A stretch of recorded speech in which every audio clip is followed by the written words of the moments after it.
How did you text me, by the way? I gave you the link to the call, but I didn't know you could. You Yeah, did it you can without message. even. I didn't know Yeah, you. you just look up someone's name.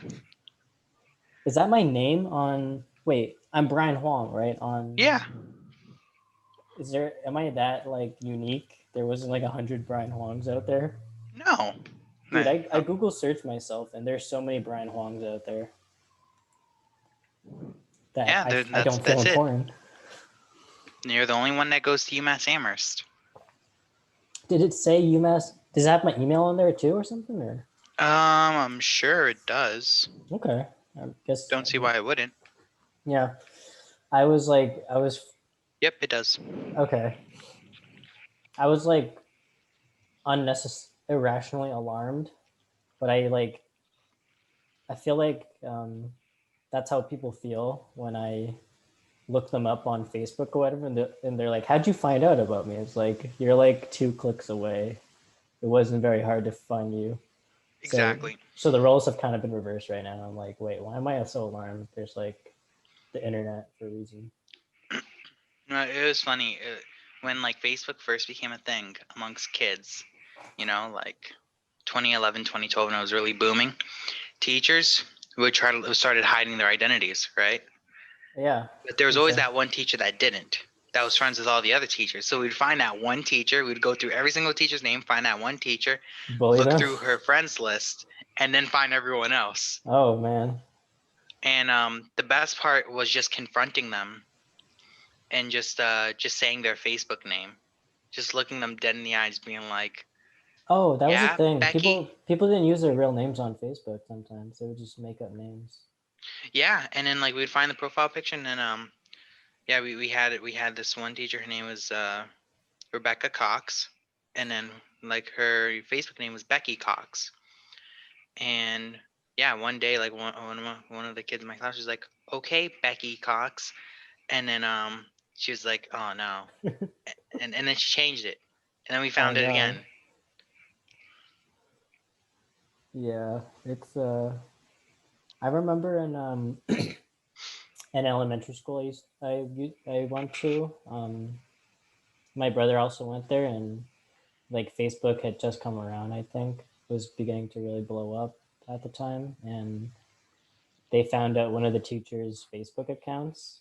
Um, no. Wait, yeah. Okay, it was for this teacher, and they all started a Facebook group, and it was like I don't know, pretty much say hate comments about this teacher, like oh she should kill herself or things just making fun of her really, just bullying really.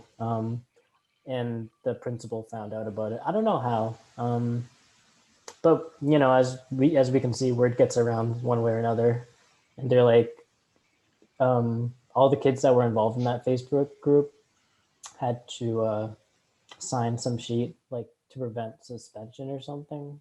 Um, I don't know. Even in Like a fake apology. exactly something on the lines of that. It was weird how like hardcore elementary school was. Yeah, it's also like just weird how like teachers they tried to fight technology. Then as a Mm-hmm. few years passed, it's just like, all right, you're on your phone in class, whatever. I give up. Mm-hmm. It used to be like if a teacher even found a phone in your backpack, the teacher was keeping that phone. Like it just couldn't come in the building. Same thing with hats. They're like they took my shit. And it's like that's mine. What Yeah, are you doing? Give that back. and like I don't like it's just funny. Now it's hey guys, get on your phone so we could do Kahoot. Um, yeah, just Yeah. yeah, I feel like it's a lack of standards to be honest.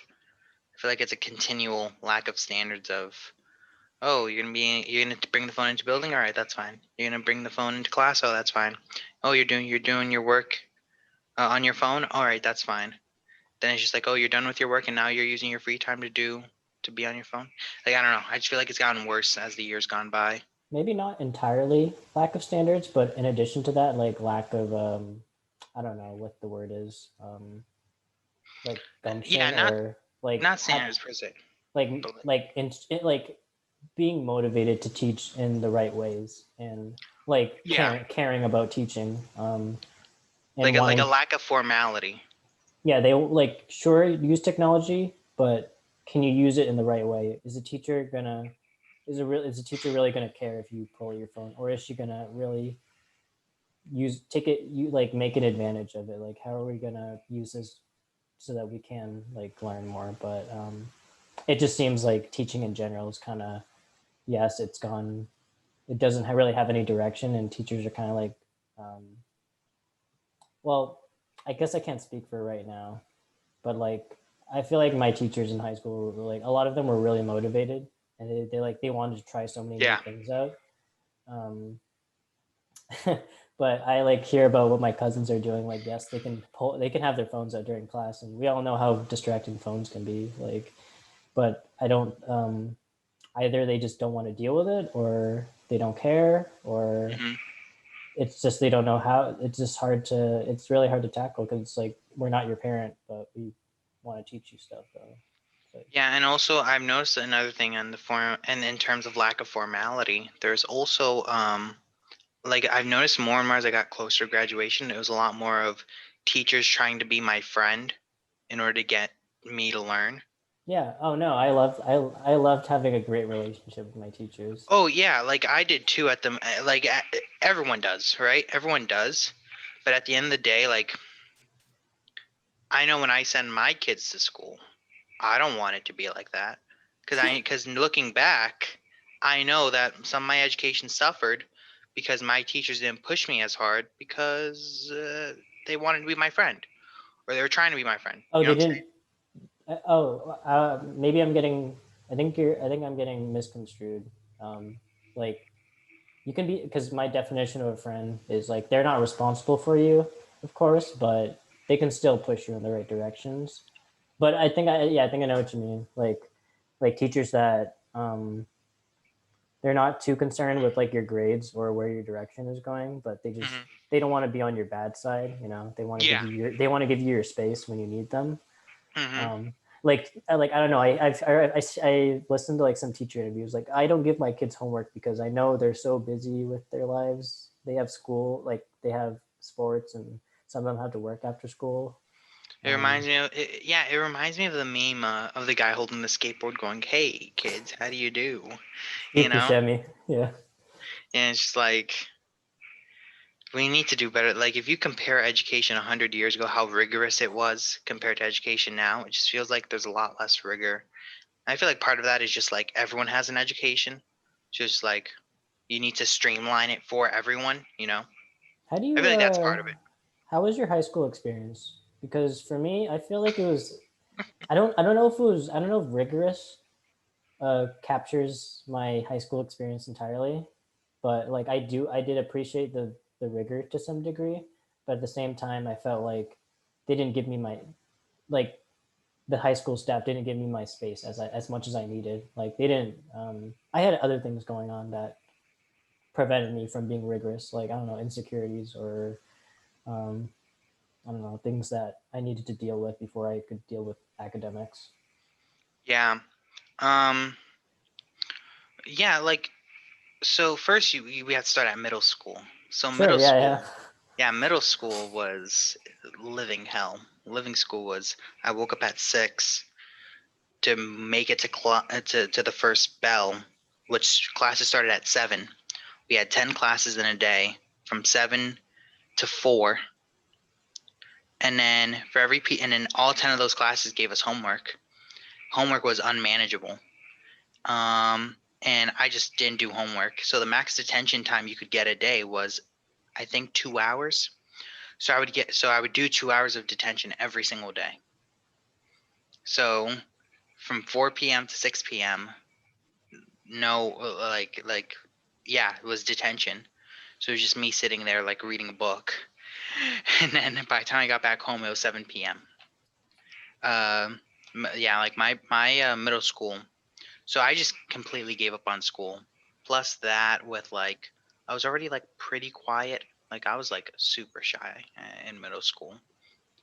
Um, and then I met like two or three really good teachers that actually like really helped me come out of my shell, and they really encouraged me to actually try because they saw that like I was like reading encyclopedias in class. So they're like, all right, so you're not dumb, right?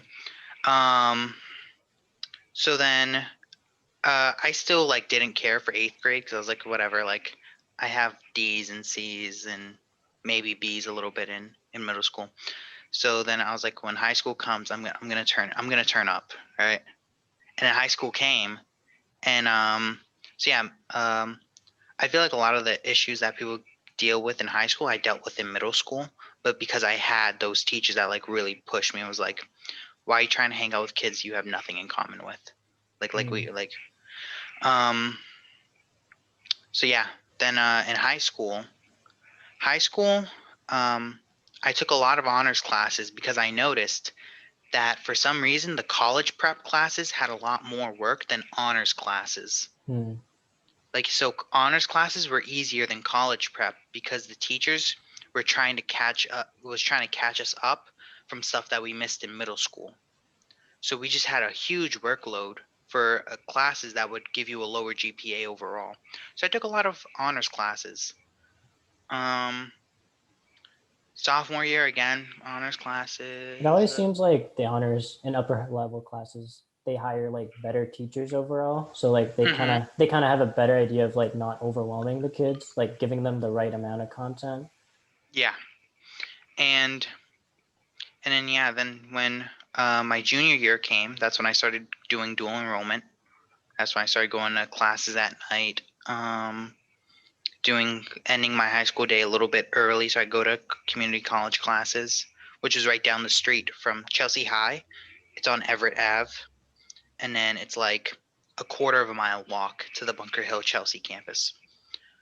And then but then yeah, one problem I had with Chelsea High was Chelsea High. They're trying to make everyone again. They're trying to streamline the Bunker Hill classes and the AP classes.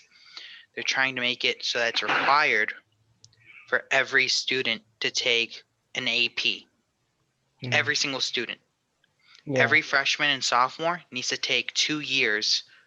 Well, every freshman and sophomore needs to take 2 years per year in the freshman and sophomore years of math and English so that they can pass the MCAS. So you have a whole bunch of freshmen and sophomores that barely get any electives. So it's gonna get worse for them. I'm so happy I'm not there. Because yeah, you're gonna get a whole bunch of freshmen and sophomore who are gonna have no electives, and then you're gonna have a whole bunch of AP classes that are diluted with kids who don't want to be there, but because it's required for them to take at least one AP. And How, how does Chelsea High School do?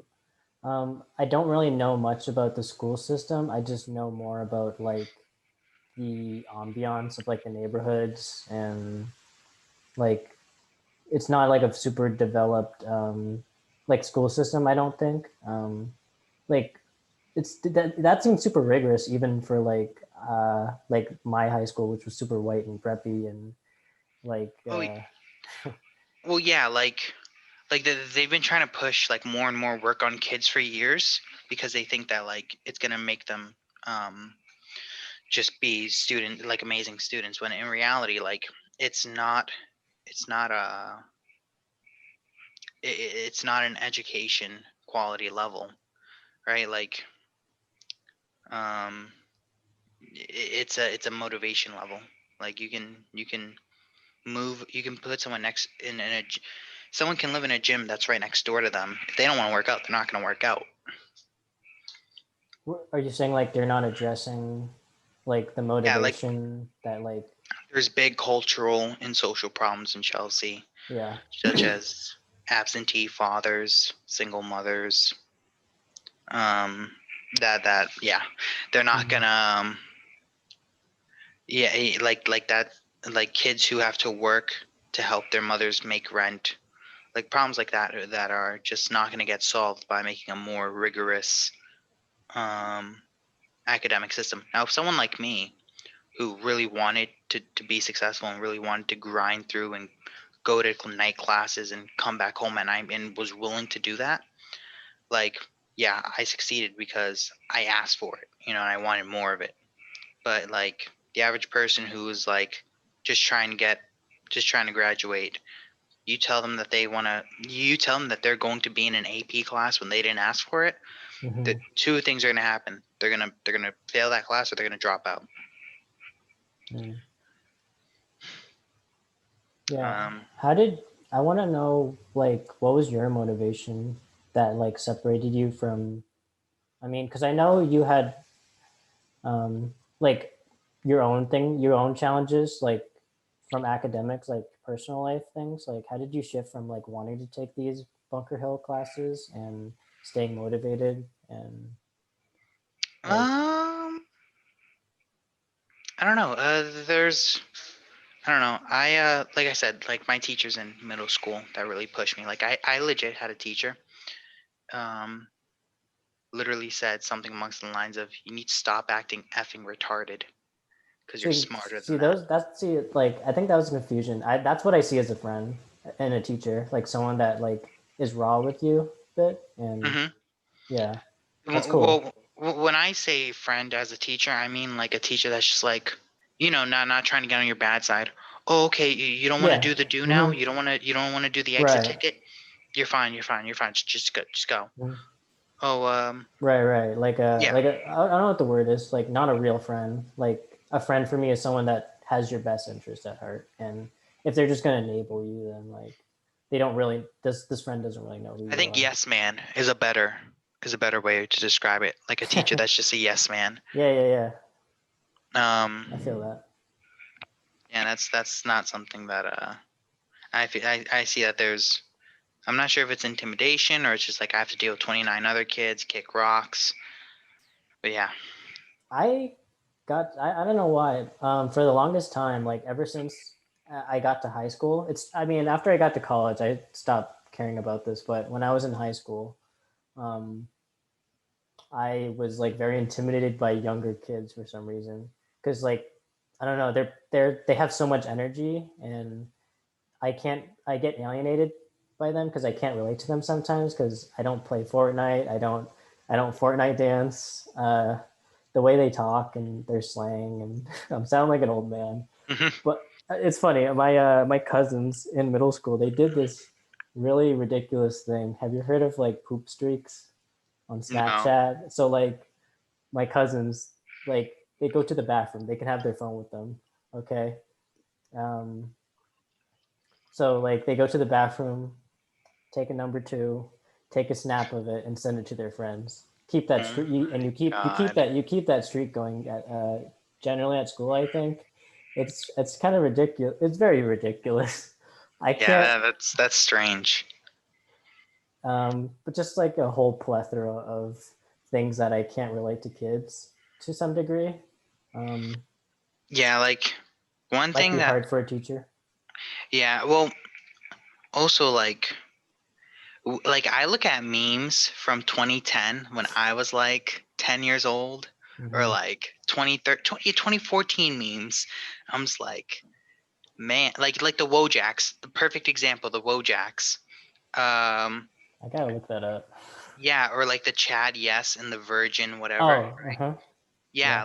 like all of those, and then you compare them to like the old Wojaks and the troll face and whatnot. It's like it's a whole generation of just memes. I feel like an old man when I talk to my friends that I play video games with. They're only 2 3 years younger than me. I got exposed to technology very young. I was like 5 years old when I was first on the internet. Way different place back then. And I played like I played all the classic video games of like the 2000s and the early 2010s. And every time I talk about video games with my friends or the internet, I just feel like an old man because they can't relate because they got on the internet when they were like 10, 11. So when they were on the internet, it was around 2012, 2013. When I was on the internet, it was 2005. And not that I remember much of that, but I do remember the video games. I was like, man, I remember when we got a new Grand Theft Auto every year or two. Mm. Y'all are still playing GTA 5 after 10 years? Yeah, no, I as another I feel like person who yeah, doesn't. I feel like we were born at the perfect time. We were born at the best. Like we didn't get technology at the age where it's like we'll cry if our iPad dies, but we didn't get technology at the age where we look incompetent when we need to use technology at work. We got it right at like 9, 10, where we have like our thinking and we have our and we're not addicted to it, and then we only use it for what like it didn't completely take over our lives. I still see a lot of concern, like a lot of issues, like practical issues with technology. So I wouldn't exactly call us in the Goldilocks zone yet, but I definitely think we're in a better place than previous generations. Yeah, like we've had it, we've tasted it, Yeah. and we can decide how. I think we have a better like decision, a better, I don't know, a better decision making on how to go about it. Yeah, Because and I'm like very addicted, and like more so like social media really feeds my insecurities a lot. Like it gives me more information than I really need to know about people, like their stories and Messenger's little green dot, like when they're active or not, or when they read my message. Like I don't really, it doesn't help me. It doesn't help our relationship if I need to know stuff like that. It just makes me more anxious and paranoid when I yeah, don't need to be. dude, I asked you if you wanted to come get dinner. I've seen you were active at 3 p.m., at 4 p.m., at 5 p.m.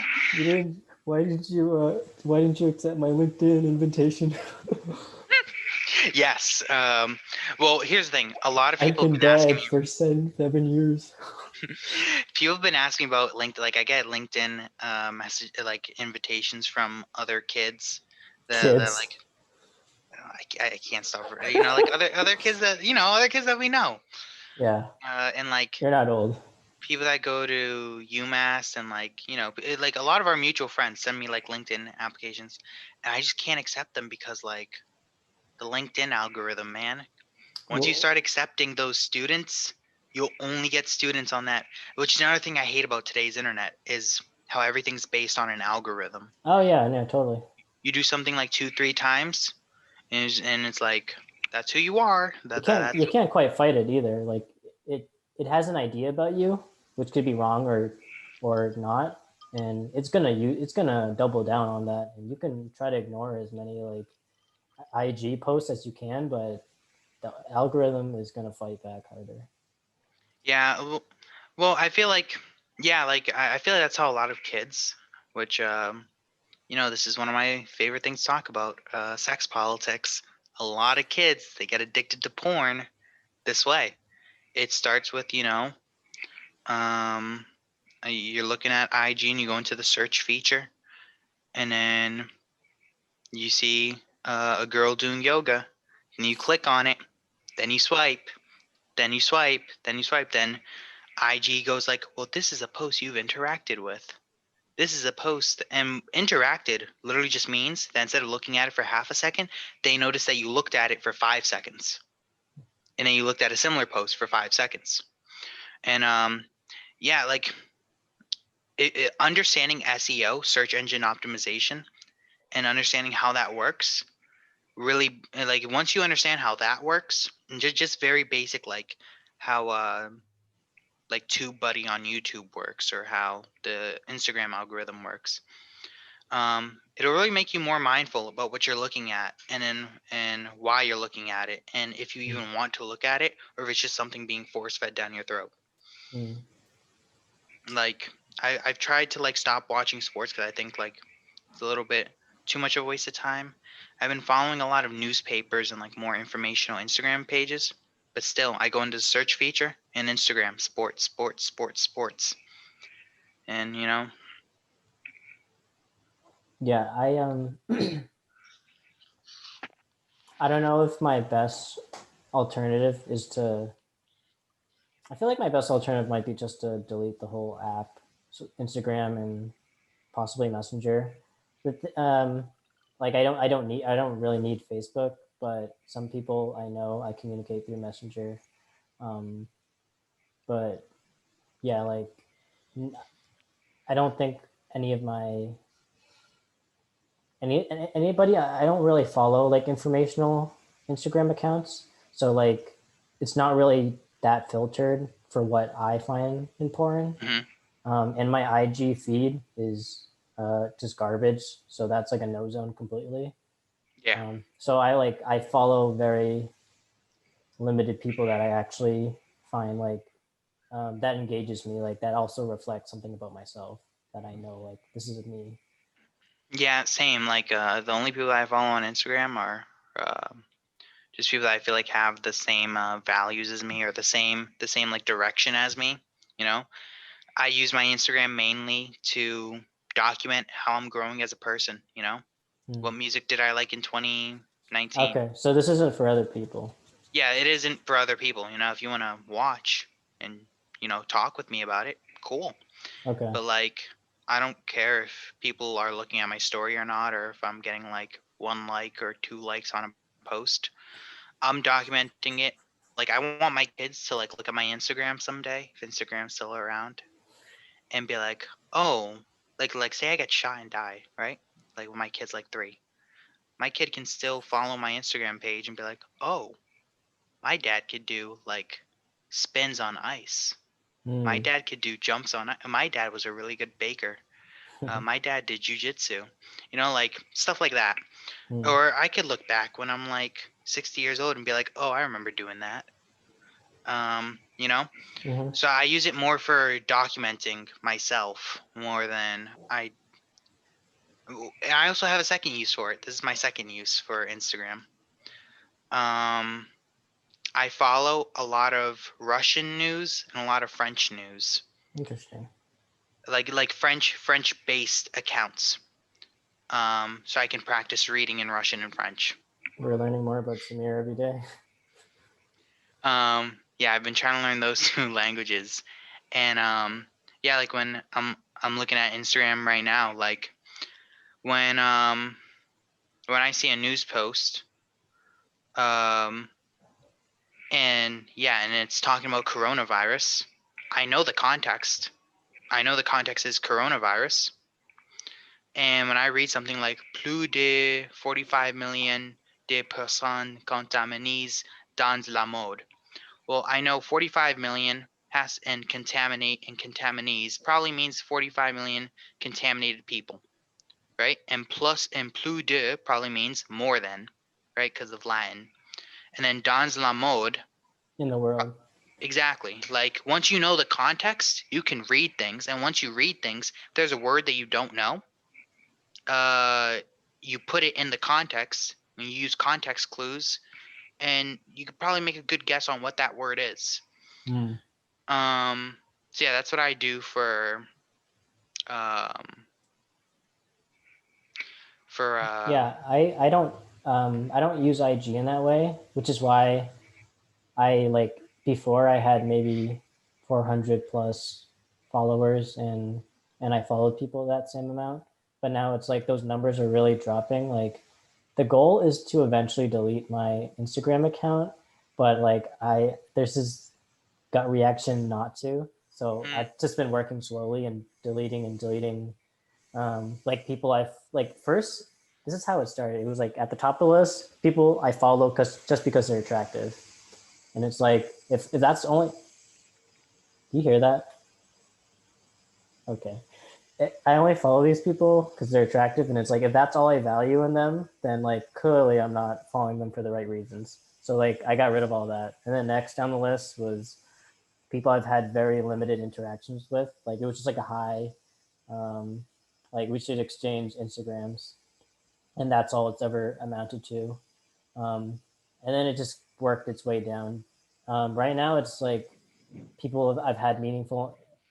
Meaningful is a strong word, but let's say meaningful interactions with. Um, um, but yeah, at some point, I'm gonna have to say like screw it and just like not care because for the past like some odd years, it doesn't matter. It really doesn't matter.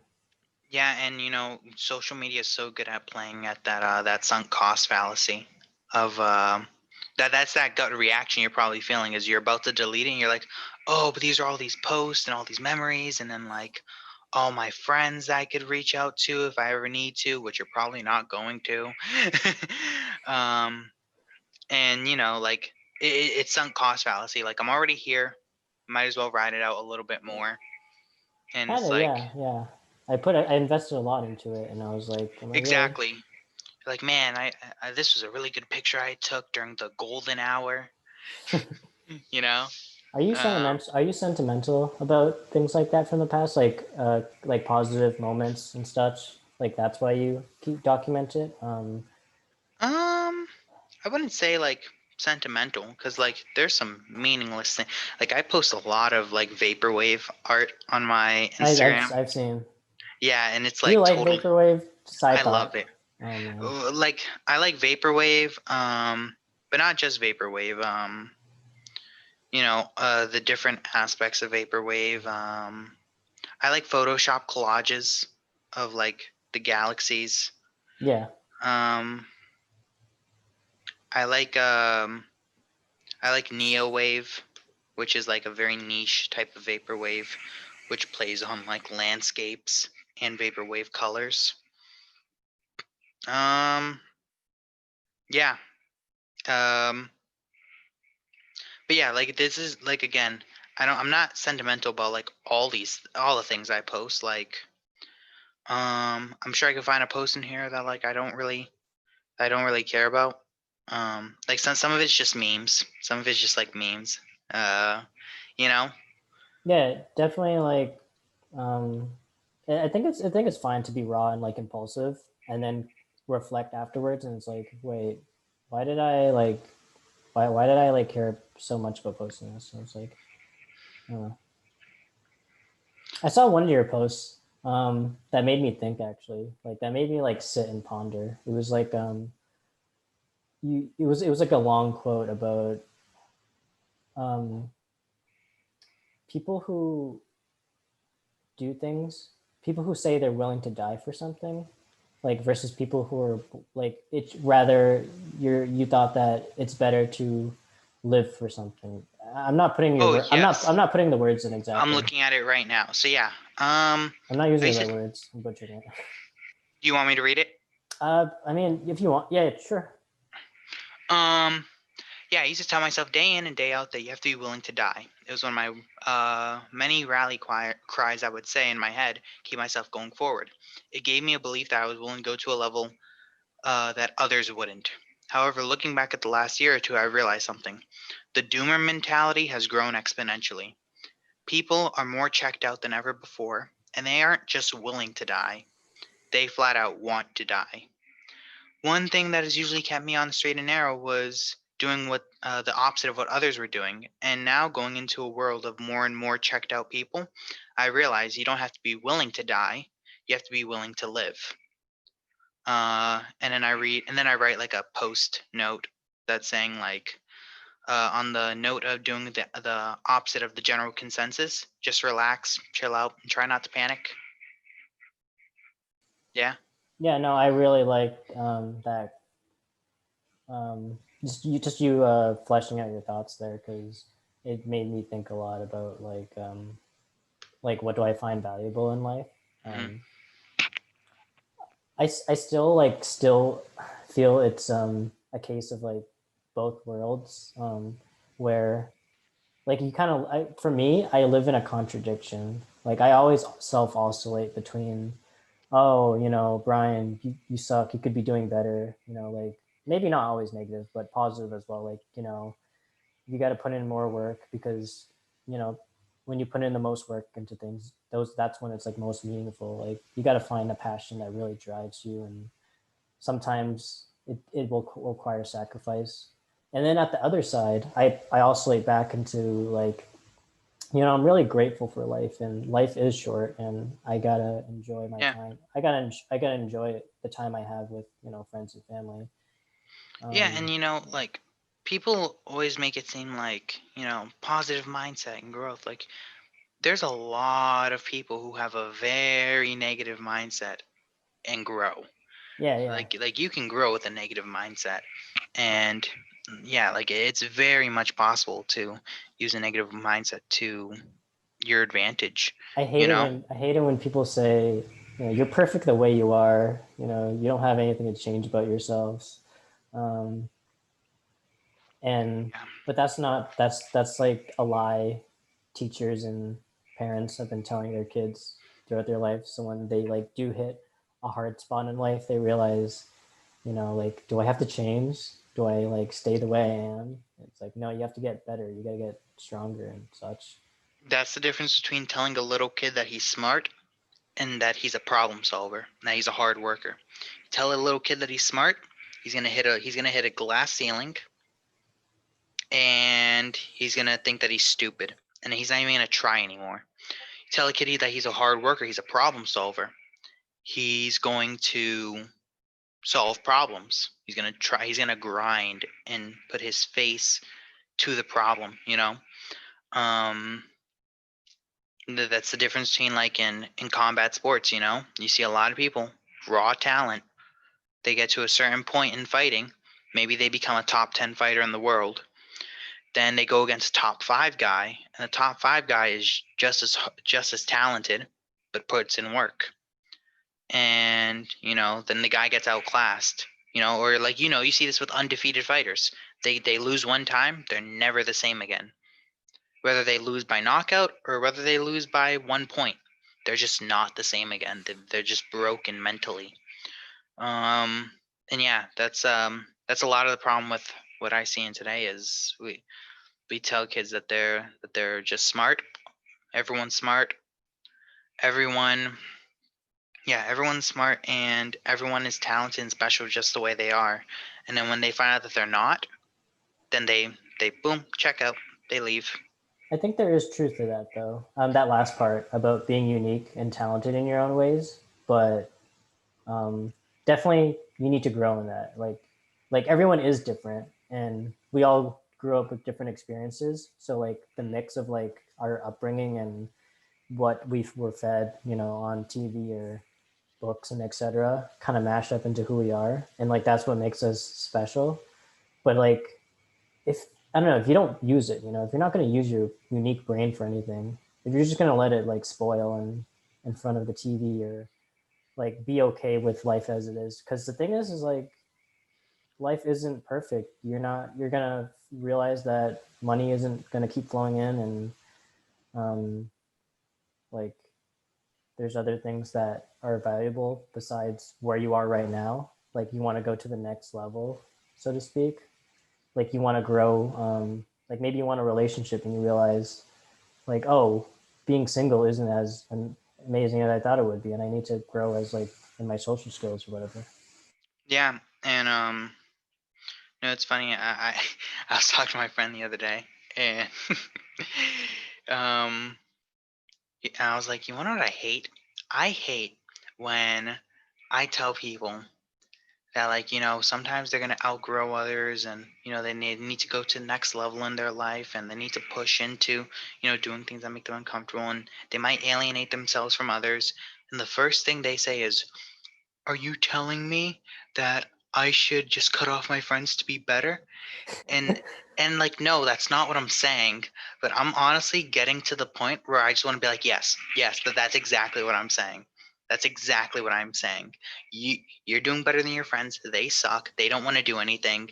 Yeah, you're gonna outgrow them.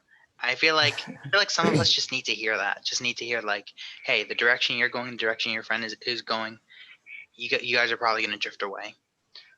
Um, Mm-hmm. I think yeah, because I, people go like, I'm so okay with that though. Like friends come and go. Like that's a hard thing for me to grasp this for the longest time, because like at the end of the day, you know, you got like you have a responsibility to yourself and other people and future people that come along, mhm. and same goes for that friend you have, that they also have to do what they need to do with their lives. Like what you want isn't the same as what they want for you or themselves. Yeah. See, well, I'm actually on the other end of that mindset. Is like, I actually want more of my friends to stay around. Because I've had a lot of friends come and go from like middle school and high school. I didn't really make a ton of friends in community college because I was taking them mostly at night. So I was in class with like 40-year-olds and 50-year-olds, and yeah, I was like 18 or 17. Um, then coming to UMass, I made a few friends, but then I feel like already I've drifted away from a few of them, and like now I moved across the country to Texas. Are you in And Texas? Are you in Texas right now? yeah, I'm in Texas. Okay, I was meaning we kind of It's dug so we, sunny out here. It's we so kind of dug nice. we kind of dug right into like the meat of conversation, but at some point I did want to ask you like where are you right now and what are you doing like in a like a external level, but Oh, yeah, I'm in Houston, Texas. It was 40 degrees this morning. 40 degrees. I woke up and I had PTSD. I was like, why am I in New England? I'm in Texas. No, get me out of here. so you're the Twilight Zone. Yeah, and then no, it's starting to get a little cool in Texas, and I've been told that every other day it might drop to the 40s or even 30s or even a little bit lower. Um, How are you liking Houston? What do you know much about the place yet? Like the ambiance and such? Houston is really nice. I love Houston. I love it. It's so cheap. Everything has you have much more purchasing power. I live in a room and it cost me $350 a month for rent. Very nice. Yeah, I had a friend tell me about like how in Houston there's so many nice houses. Like you'd think like you'd think that you're living in like a rich neighborhood because like I don't know, property value is so low and it's different from being all. It's definitely a weird shift if you're in Massachusetts or New York and you have to buy like an apartment for like 5 times that cost or something. Yeah, and the only downside is I don't have a car and I'm learning how to drive. And while I'm learning how to drive, like I just need to take the bus everywhere. But to drive anywhere in Houston is like 20 to 30 minutes. Taking a bus with stops, it's about 45 minutes to an hour. So the place I actually just got hired today, at an ice rink, and the ice rink is like 15, 20-minute drive. But now when you're on the bus and it needs to make all these stops along the way, it's a 45-minute bus ride. Um, so yeah, once I get a car, then like Houston, I'll be living the optimal Houston experience. But as for now, I'm busing everywhere, and some of the buses are nice. Some of the buses, like there's this one bus line, uh, they're called the park-in rides. They're like the commuter rail, but like in buses. Yeah. Um, and they have like air conditioning, Wi-Fi, cushioned seats. It's a bit more pricey. Instead of 60 cents for students to ride the bus, it's $1.80. Um, but yeah, it takes you straight to downtown, no stops. I like that a bit better. Um, but, when I go to work, there's no parking ride to there, so that's down like the normal bus for like 45 minutes, and I have to use my data. I'm on a 10 gigabyte data plan. I'm wasting my data just scrolling on my phone, waiting for this bus ride to end. Um, Food is so cheap. There's all kinds of food. All kinds of food. There's like Jewish neighborhoods, Russian neighborhoods, Vietnamese neighborhoods, French neighborhoods. Well, not French neighborhoods, but there's like French plazas. Like some plazas have like French restaurants.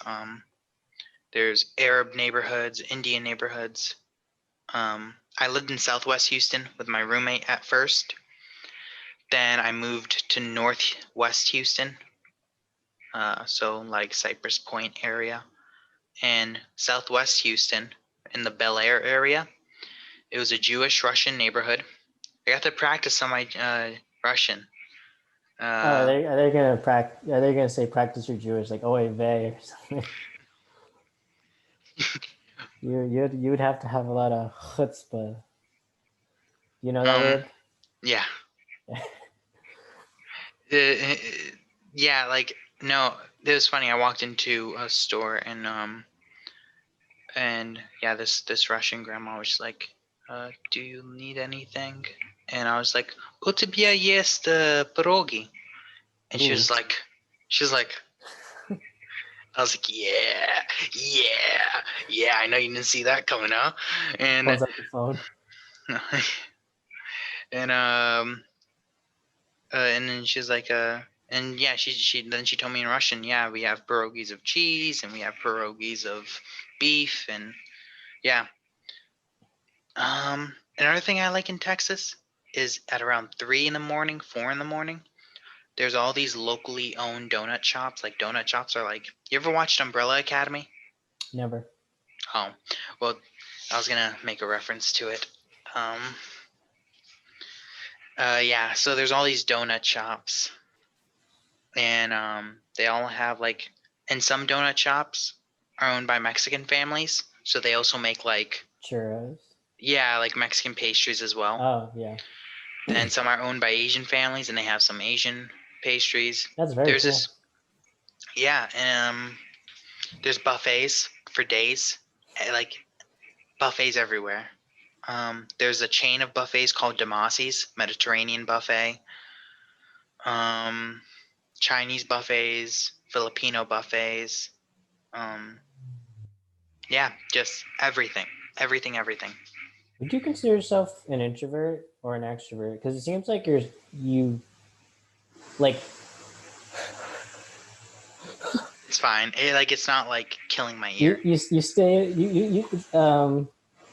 you go out a lot and you like acknowledge a lot of stuff that's going around you very well. Um, I guess that doesn't define an extrovert or introvert. You're just very perceptive and observable. Observation. Uh, what's the adjective of a guy who like Observant. observant? Yes, the English Yeah, language fails me. I try to be observant. I try to, like when I'm new to an area or scenario or everything, like I turn everything off. I just shut up. I sit back and I just watch, smile, shake hands. Um, I've been doing that at my gym recently. I've just been like, Just making small talk with the gym people. not even small Hey, talk, just hey, where do you find a good dumbbell around hmm? here? No. It's a jujitsu gym. Oh, okay. It was funny. Hey, where do you find a good guy to choke hold around here? Rear naked choke. Um, no, it's funny. One of our professors, What's a guy got to do to triangle arm bar someone? he was so we have competition class on Wednesday. So we do, so we set up a circle and then we count to 10. So we'll do like 10 push-ups. 1, 2, 3, 4, 5, 6, 7, 8, 9, 10. Next person, 10 push-ups. 1, 2, 3, 4, 5, 6, 7, 8, 9, 10. And we go full circle. Every 3 or 4 people will change the exercise. So then 10 squats, 10 lunges, so on and so forth. And it gets to my turn. And just naturally, I don't like being loud. So I'm just like 1, 2, 3, 4, 5, 6, 7, 8, 9, 10. And and then the professor's just like, the professor is a scary guy. His name is Alexandros Sassoni. He 2-time heavyweight world champion in jiu-jitsu. Um, and he's just like, after the class, he's like, Samir, you need to be loud. He's like, how old are you? Why aren't you loud? Are you a teenager? I'm like, I'm 20. He's like, you're 20. You're in college. There's women all around you. They don't want to hear 1, 2, 3, 4, 5, 6, 7. He's like, they want to hear you count like a man. Why do you keep yourself like this? Why are you like this? Stop that. And but it's also funny because at the same time, like, I'm still a white belt, but like I'm the guy in the gym that like rolls the hardest. When I wrestle, like I'm doing like toxic things, like I'm clapping in people's faces, then shooting for double legs, and yeah, but yeah, that's just yeah, that's how I typically am when I'm first engaging with someone or with anyone, because I'd rather start with a decent, oh, he's shy impression than with a bad, hey, do you want to see my scar I got when I was 5 years old? I Impression. like that. I like the transformation appeal, like like like kind of like that meme. It's like um like what's the name? It's like uh, kid in middle school. It's like I can't even word it. It's like the meme. It's like the kid who get bullied. He's like and he's like a jock now, and it's like a before and after meme. You know what I'm talking about? Oh, forget about it. Forget about it. That I feel like I always like the like staying humble, and then like when they see you like for what you really are, it's like it's even more explosive than as opposed to just being like coming out like 100%. You know, like I think the shift adds a lot of extra appeal points to like Yeah, like have you ever watched like Big Brother? what is that? Big Brother. Oh man, that's my guilty pleasure show. It is. It's a game show. It's a reality game show. A whole bunch of people are trapped in a house for 120 days, Hmm. and they have to do. And every week there's an eviction, and it's like Survivor, but in a house. And they're watched under cameras 24/7 in the bedroom, in the bathroom, obviously except for the shower area. But yeah, they're watched 24/7, and they just have to, and they're not allowed technology. They're not allowed to know what's happening in the outside world, and they just have to interact with each other. Every single time a character comes in and he's buff or like he's ripped and he tries acting like an alpha male right off the top, he's usually evicted within 3 weeks. With it, whenever a guy, or even if a guy isn't trying to be an alpha male and he just wins 2 or 3 competitions within the span of like 5 or 6 weeks, evicted, out of here. You're too big of a threat. Just based on appearances alone. Just based off of appearances, how they behave, how they talk. It's all social because you have no social media. The only people you can talk to are the contestants, you know? Yeah. And yeah, so if people are trying to impose what they want right off the bat, they typically get evicted right away. Hmm. And and yeah, just like the idea of being numb to things, right? Like if you start drinking alcohol, you start drinking the hardest liquor you can find, you're never gonna enjoy beer. I don't, you know, like so if someone like comes at you like at their weirdest or at their like whatever, you're just gonna be like, oh, all right, you're just a kook, and you're gonna Right. dismiss them from every point afterwards. Mm-hmm. You'd think that not being on social media would actually help them, but it seems like they're still hardwired to think like based on appearances and like social norms and such. Hmm. Yeah. I was saying under the some like similar lines where like say you've been dating this person for a while and they've always worn slacks, not slacks, like sweatpants, and they're just like I don't know, they're like unshaven or unkempt a lot. They but like one day they decide to actually dress up and look nice and clean up, and it's like wow, like I liked you before, but now I like you like times 100. It's like the transformation really adds so many points. Like if I dated you when you cleaned up and everything, I would not get that same punch, you know. Like they I feel like people like the shift. um yeah. Yeah, like setting the expectations low and then coming out of nowhere, Mm-hmm. or like um, this is um, like I tell my friends, yeah, I'm decent at ice skating. I always do this just to mess with people. Yeah, I'm decent. I know how to skate a little bit. We can just go around a few laps in the ice rink, and then I just do it, and I just do like a toe loop. Beeline. Yeah, or yeah, or I just do like a toe loop or a Walsh jump, and they're just like, what? Yeah, that's always the best is when you set the expectations low and then you overperform. Right. Well, I'm not a fan of false modesty. Like Hmm.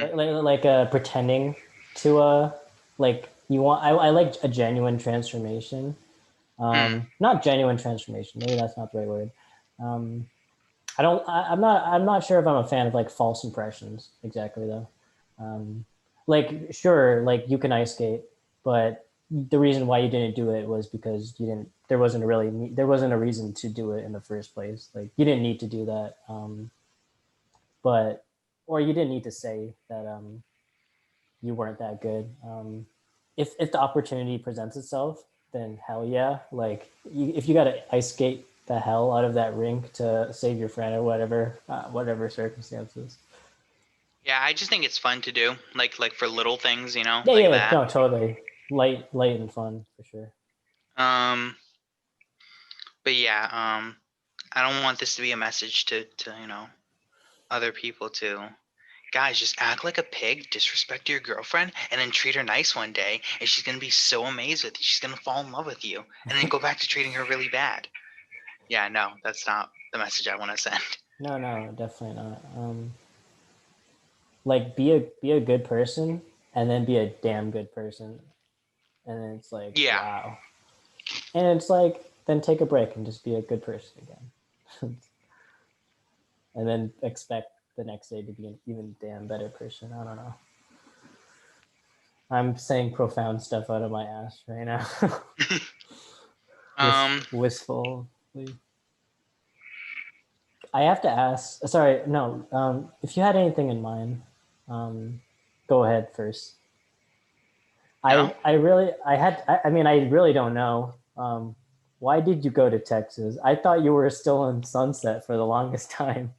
no. What made you As move? soon as I saw the opportunity present itself to get out of Amherst, out of there, out of there.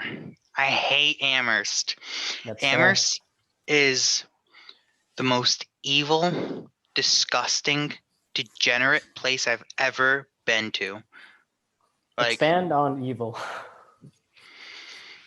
you ever seen Frat Row? Like, it's just an evil place. Oh, It's evil, and the school encourages it. The school encourages it. The school encourage. never really immersed myself too much in the frat culture. I've been to one party, but It's disgusting. They're a bunch of degenerates, and oh man, like it's just yeah. I really don't like the party culture at Amherst. Um, there's like one economics professor. He's a total degenerate, and all his lectures are is he's constantly referencing sex and drugs. Just like and so like imagine you're an impressionable freshman. You have something called Rush Week where people are encouraging you to go out and party. You have professors like casually talking about like sex and drugs, and then all your friends are like either just as lost as you or trying to steer you in that direction. And then yeah, like I honestly, when I look at my time at UMass, I don't want to send my daughters to college. I mm, really don't want to send my daughters to college. Um, it is the zoo for a reason, indeed. yeah, and like yeah, like UMass like really makes me worried for my daughters. Um, and I'm not sure if I want to send them to a college campus where they'll be taught that they'll be taught like ideals and politics that make them out to be the problem. They'll be taught they'll be put in like an echo chamber of more and more radical ideas. They'll be they'll you know they'll be pursued by guys at every turn. um it's like they're like yeah, I saw this meme and it's like this guy going like this, and pretty much the speech bubble says, yeah, I sent my daughter to college. I paid $150,000 for my daughter to learn how to binge drink and sleep with a stranger every weekend, and to ruin her divorce and to ruin her marriage in the future because she has trouble pair making and she has a lot of baggage to bring into the relationship. Sure, I sent my daughter to college. She's educated and her degree's worthless. Now that you presented it more clearly like that, because for me, I always ignored that area, so it never bothered me. But I realized how like it's very infectious. Like I went to one party, like a couple parties, just to really experience it because I kind of got influenced by it. Like it was a lot of noise, Mm-hmm. just telling you, what if this is something that you want to be a part of. So like in the same regard to like social media, like giving you more information than you need. That frat culture was a lot of like throwing a lot of like signals at me to immerse into that, and I realized like it wasn't for me. But some people get lost in that. They go in too deep and they never forget it, and they want to live this college life forever, and Yeah, that's all they it's remember. it's a lot of what our culture is today. It's dopamine addicts, you know. It's people who just like they're addicted to two things: high time preference and instant gratification. You know, and those two things complement each other very well. I was talking with one of my friends, and I was like, and it was right after I broke up with my girlfriend. I was like, wow, I really thought this was gonna be the woman I was gonna marry, and so on and so forth. And yeah, like this just really stinks. You know, I thought I was gonna be married young. Like that's a dream come true for me, is to be married young and start a family young. Like, and then my friend just looks at me and she goes, "You want to get married young and have family? Gross." I was like, "Well, yeah. Like, I don't see." I was like, "Why else would I date someone? Like, that's the point of dating, in my opinion, is to get married." And she's like, "That's gross." I was like, "Well, I believe if you're not dating to get married, you're dating to get yourself hurt." And I feel like and I feel like it huh? takes a lot of time. I feel like dating the reason why I um am hesitant about dating young. I mean, not dating young. Getting married young is because I feel like dating. Because my intention is yes to get married, but I feel like it takes a lot of time to get married. Because it's just a relationship that really needs a lot of time to grow. And I disagree. I think you should get engaged in less than 2 years. Less really, than 2 years of dating. it's If hard, you, man. You gotta know it people. You gotta understand oh yeah, them. it should be a meaningful period in between, like in between that time. I don't Seems even very think, concentrated. like, here's my view. My view is, if you don't see yourself, like, say if someone put a gun to your head and said, if you start dating this person, you're gonna be married in 18 months. If you don't see yourself being able to sustain a marriage in 18 months, just don't date the person.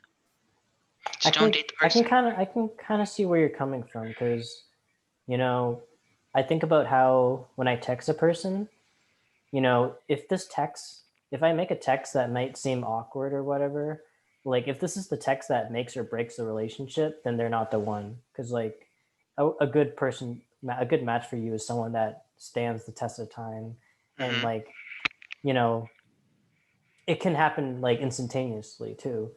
Um, but the reason why I span more than 1 to 2 years is because I mean not no one. I feel like people are very malleable and like they can go through that state of like that show Big Brother, a state of like they're really. I feel like sometimes a relationship is to retrain someone, retrain their brain not to think that way, really see the better in people, and sometimes it's hard to find that person that really understands you because they've been so engrossed in like social media and fed a lot of bad information and yeah. Yeah, and I think, like, well, here's why I also say no longer than 2 years. I believe in no sex until marriage. Hmm. And going more than 2 years with the same person, like, it's just gonna be a problem. It's gonna be a problem. You're gonna be very attracted to them. They're gonna be very attracted to you. Like, people just aren't meant to be together without sex for like that long. Like, Yeah. that's just a big problem. Um, and I think that man, I brought up like sex politics 3 times so far. It's like, what's this kid's obsession with sex? I think, Well, and I was meaning to talk about love at some point today too. but I do think it's a very important thing. You know, sex is the thing that builds families. Families are the thing that builds societies and builds cultures. You know, so I think, like, if you don't have that part under control, you're not going to have your family under control. If nobody has their family under control, we can't grow as a people. We can't grow as humans. We can't help each other. We can't um we can't create anything. We can't do anything because we're going to be stuck in this chaos of household We're just gonna go I don't back know, to like, we're just gonna go back to primal instincts and follow like, oh, sex, yes, that's all. Well, yeah, we're not gonna be any different than like a, I don't know, an animal that has sex exactly. for fun. And um yeah, and like so yeah, that's why I constantly talk about like addiction to porn and addiction to sex, and because it's because these are things that train how we see the other gender, which the other genders makes up like 50% of the population. um it's how we build. Those Huh? those instant gratifications seem like I can't relate to them because I'm so introverted that like I have my own insecurities, like drinking and gambling and having sex. Like I've never had sex before, but things like that, they don't seem to give me that dopamine high, that lasting, um, or like that second hit. I don't really want to come back to those things. But Yeah, for me it's exactly. like food. Like I'm very insecure about food, and like I stress eat like a demon. Honestly, like Same. that's my problem. Like body image and food insecurity. Like um, just like problems in general. Like I try to eat through my problems, and it's like it's not healthy, of course, but that's just me. That's my problem. I know for me personally, I want, again, like I want to marry the person and build a family, right? If I tried like hooking up left and right, um, like I know I'm totally gonna be the guy that's like the night after. Do you love me? like I know that's who I would be. I know that's who I would be. Um, so I know that the sadness afterwards would be much higher than any sort of gratification that comes from. Mhm. Um, with that being said, I feel like most people are like that. Humans are very emotional creatures. Agreed. Um, and to remove those emotions from relationships with and saying, oh, we're just casually going out, or sex, and just be like, oh, it's just a hookup. You have to be like a level of I don't want to say this, but like sociopathic to say like there was no emotions behind it. It was just an physical exchange.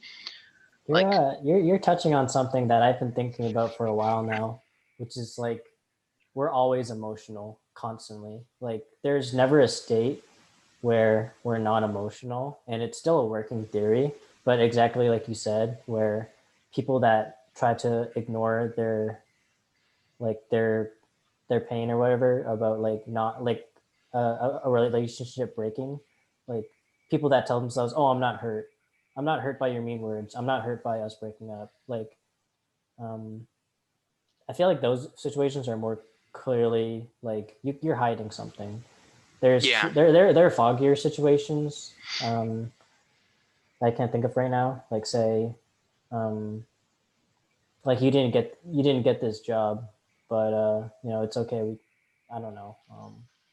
I don't know. I always feel like we're very emotionally driven people, and whether we want to.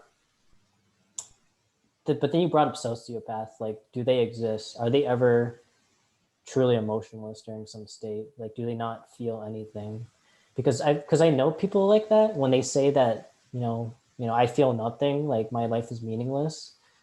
Those kind of words. Really, they're just saying like I'm hurt inside. Like absolutely. And I think when we talk about like, I think we're at hedonism now. We're at hedonism, right? I think the next stage and where we're going as a culture is nihilism.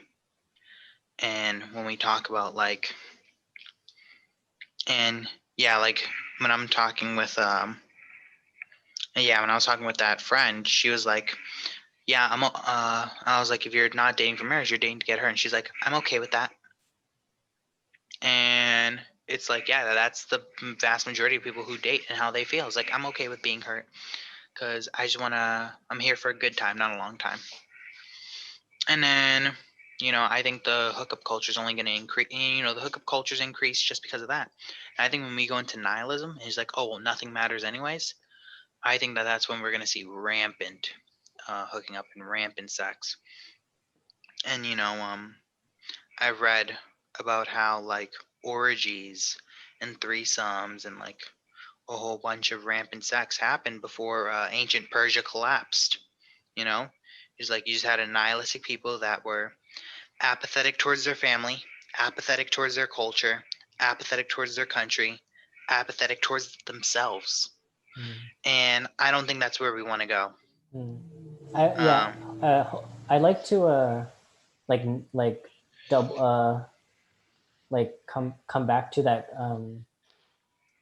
that quote that Instagram post you had about like willing to die versus willing to live. Like, yeah, it seems like people do want to make the make a shallow claim that they just want to be happy in life, but they're not willing to like they're apathetic about it. They're not willing to like become something better and work hard to like having more meaningful life. So like, sure, you can, you know, I think hopefully I'm touching on that like your quote, your IG post, because like I know people, especially my family right now, who like the idea is live like do things that only make you happy, but if you're just gonna follow your like instant gratifications, like those small like little dopamine highs, that's like that is not long lasting. It's not that willing to live situation. It's not yeah. because it's not. It's very ephemeral. And if you want to look at this from like an economics and finance standpoint, one of the books I read, it's called The Bitcoin Standard, and it talks about hard money versus soft money. And one chapter he goes into high time preference versus low time preference, and how our spending habits today reflect a society of high time preference, people who want things now. They don't tie their happiness and their well-being to their house that they can keep their family safe in or warm. They tie their happiness and their well-being to the newest iPhone, to the newest Gucci bag, to the newest, which, like, if you talk about like a Gucci bag, as soon as you wear it, that Gucci bag has dropped 50% in value. Mm, Whereas when you get a house, it grows in value every single year. Um, so yeah, just like the way that we're thinking culturally is also affecting how we're spending as a people, how we're using our money as a people, and it's only going to make people um, devolve financially and in terms of independence. mm. Um, Too many yeah, and the market's very much they enable us in that way. Like there's so many different options for ice cream flavors. exactly. I mean, in one regard, yeah. Like, oh, you don't really need this pickup truck, but look at look at how many miles it can go though. Look at And we'll give you zero APR for 36 months, and you can get in any color you want. Here's all the other floor options, and oh, I know you bought I know you bought an iPhone 10, but do you want an iPhone 10.5 3 months later? yeah. Um, yeah, just like everything, just like that's another thing I hate about the modern day internet too, is you look up something once and it's, hey, do you want to buy it? Hey, do you want to buy it? Hey, do you want to buy it? Hey, do you want to buy it? And it's just like, you know, You ever watch The Social Dilemma? That was a big no. part. That was a big part of the documentary. It was like the internet's very much aligned with ads, and they're trying to sell you stuff. Yeah. Yeah, and it's just like there's this documentary. It's called Fighting in the Age of Loneliness. It's about how the UFC grew from a freak show to like the worldwide dominant biggest sports corporation today, right? Mm-hmm. And the way that the documentary ends is it explains how the UFC used to be a freak show that used to have unique characters and used to have very important fights. But today, the UFC is a regulated sport that bans steroids, that bans that has too many rules and has been made so that instead of being a freak show, it's made so that casual people can watch it. And this is because of corporatization. And corporatization and everything you love that is special in this world will be corporatized into meaninglessness. And I think we talked about it earlier with video games. Video games have been corporatized into nothing. Like, when was the last really, really, really banger of a video game that you could play over and over? And like, think of how many people play GTA San Andreas today. That game is fun. Came out in 2005, 2006. That game is still a banger. My standalone game that I would go to any day is For me, it's Fallout New Vegas. okay. Fallout New Vegas. I play that game like 2, 3. Every time I play that game and I make a slightly different build, I always find something new in that game. That game was made with care and attention. Yeah, look at the video games that kids play today. You need to spend money on a virtual currency so you can open up a loot crate that can potentially give you a duplicate item that will give you more. Epic is our sponsor. Let's not. But like Epic, like Call of Duty does it too with You the don't even loot have to buy boxes. stuff. They make it seem like you don't need to buy stuff you do achievements and stuff to get video game currency, and I don't know how they get paid. Just like how long you've been logged on streaming, I guess. Yeah. Yeah, like Rainbow Six Siege. They'll give you like, there's this video. This guy bought 1,000 loot crates on Rainbow Six Siege just to see if he opened 50 loot crates into the video and he got like 20 duplicates. That means he spent 50 loot crates cost about, I don't know, 100, 200 bucks. Dang. He spent 200 bucks for half of those crates to give him a duplicate item that would give him in-game currency again, so that he can buy less crates that would give him more duplicate items potentially. And it's just like that's where gaming is. Yeah. Or if you want to talk about early game access, so like game developers, they'll release a game early access so that they can work on another game that they can release early access, and both games suck. Both games are just like buggy and garbage. Like another word I've been hearing is like beta and alpha versions. Like games will release an unfinished product just so that you can buy it and then buy like the finished product. It's like, just wait for the real game. And then like the game developers pretty much give you an IOU that says we'll work on patches and fixes, and make sure to buy our season pass, which is another $60. And then we'll build you more maps, we'll add more characters, we'll add more skins, but we won't fix the problems that the game came with. And if you look at like Rainbow Six Siege, it took 3.5 years to fix problems that the first product had. Yeah, you think about how many games nowadays are just bits and pieces of a full game. You're not getting the full Happy Meal. Yeah, it's yeah, like you even see it with NBA 2K. The next NBA 2K is gonna have unskippable ads. I read a report. So you pay $60 for a game. Every time you want to play an online game, you have to watch a 30-second advertisement. I find it so funny in 2K. They're like the same ads they use on the courts and the banners, like on the basketball court in like TV. They use those same ads in like the actual video game. It's like, it's this weird double meaning. Yeah, it's just like everything's about advertising, marketing, catching your attention, and making you spend more money. And again, if you, like I said in my Instagram post, if you can go the opposite of the grain, which is save your money, make smart financial decisions. One thing I always talk about like one example that I always talk about when I talk about going against the grain. I think it's like 60 to 70% of millennials say that they'll never own a credit card.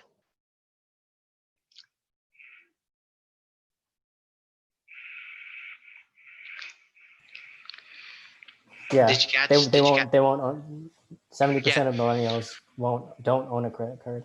they refuse to own a credit card. They don't want to own a credit card. Huh. That's stupid. That's really stupid because they conflate consumer debt with student debt and so on and so forth. Um, so yeah, and it really should be the opposite. We should look at student debt as the worst thing possible and consumer debt as something to build your credit with, and we should look at credit building as the best thing possible. But our It culture, feels kind of demeaning when we have a U card, and it's kind of like it's like your Barbie Playhouse card. It's yeah. like, hey, my mom put money on it, so I'm gonna buy some ice cream at Sweets and More. Oh, let me tell you, it was Christmas Day when UMass announced that they weren't coming back for the spring, and everyone and their mother, I posted on Instagram. I was like, hey, if anyone wants to buy me olive oil with their U card, Yeah, I remember and Sam Wu got me 4 liters of olive oil. that. Liat got me 2 liters of olive oil. Wow. It was the best day of my life. Um, because they had to use it. Mm-hmm. Um, um, but yeah, on the note of high time preference, that's where we are with as a culture. It's just we have very high time preference Yeah, and I've been trying to place less value on like material stuff and more value on like abstract, like people, things that that's like, I don't know, people are very interesting. I just find them, that's why I like talking to people. I sound like an alien right now. Um, people. Who are people? We want to meet people. yes, Let's very. talk. Do you miss anybody right now? Do I miss anybody right now? Hmm. I'm curious also. You can get to this later, but how did you find out about crew people and like got involved with them? Because like everybody knows Samir at crew. Um, does everyone know me? I don't know. Everybody knows you as a baker. See that's not what I want to be known as. That was like I hate being known as the baker. I feel like if we're gonna talk about like the things I'm like skilled at and can do, there's like at least like a dozen things I do better than baking, but it just catches everyone's eye, Yeah, right? Like I would rather talk about finances or like sports or anything else other than baking. Um, I, I was actually like, huh? Should I talk to Samir about baking? I'm like, um, I don't really know that much about baking, but I don't know that much either. I just follow the recipes. People go like, "Oh, you're so good." Yeah. It's like, no, I just follow the recipe. Just follow. Just get a kitchen scale, get a mixer, and follow the recipe. It ain't that difficult. and yet it is. It's not. I have experience with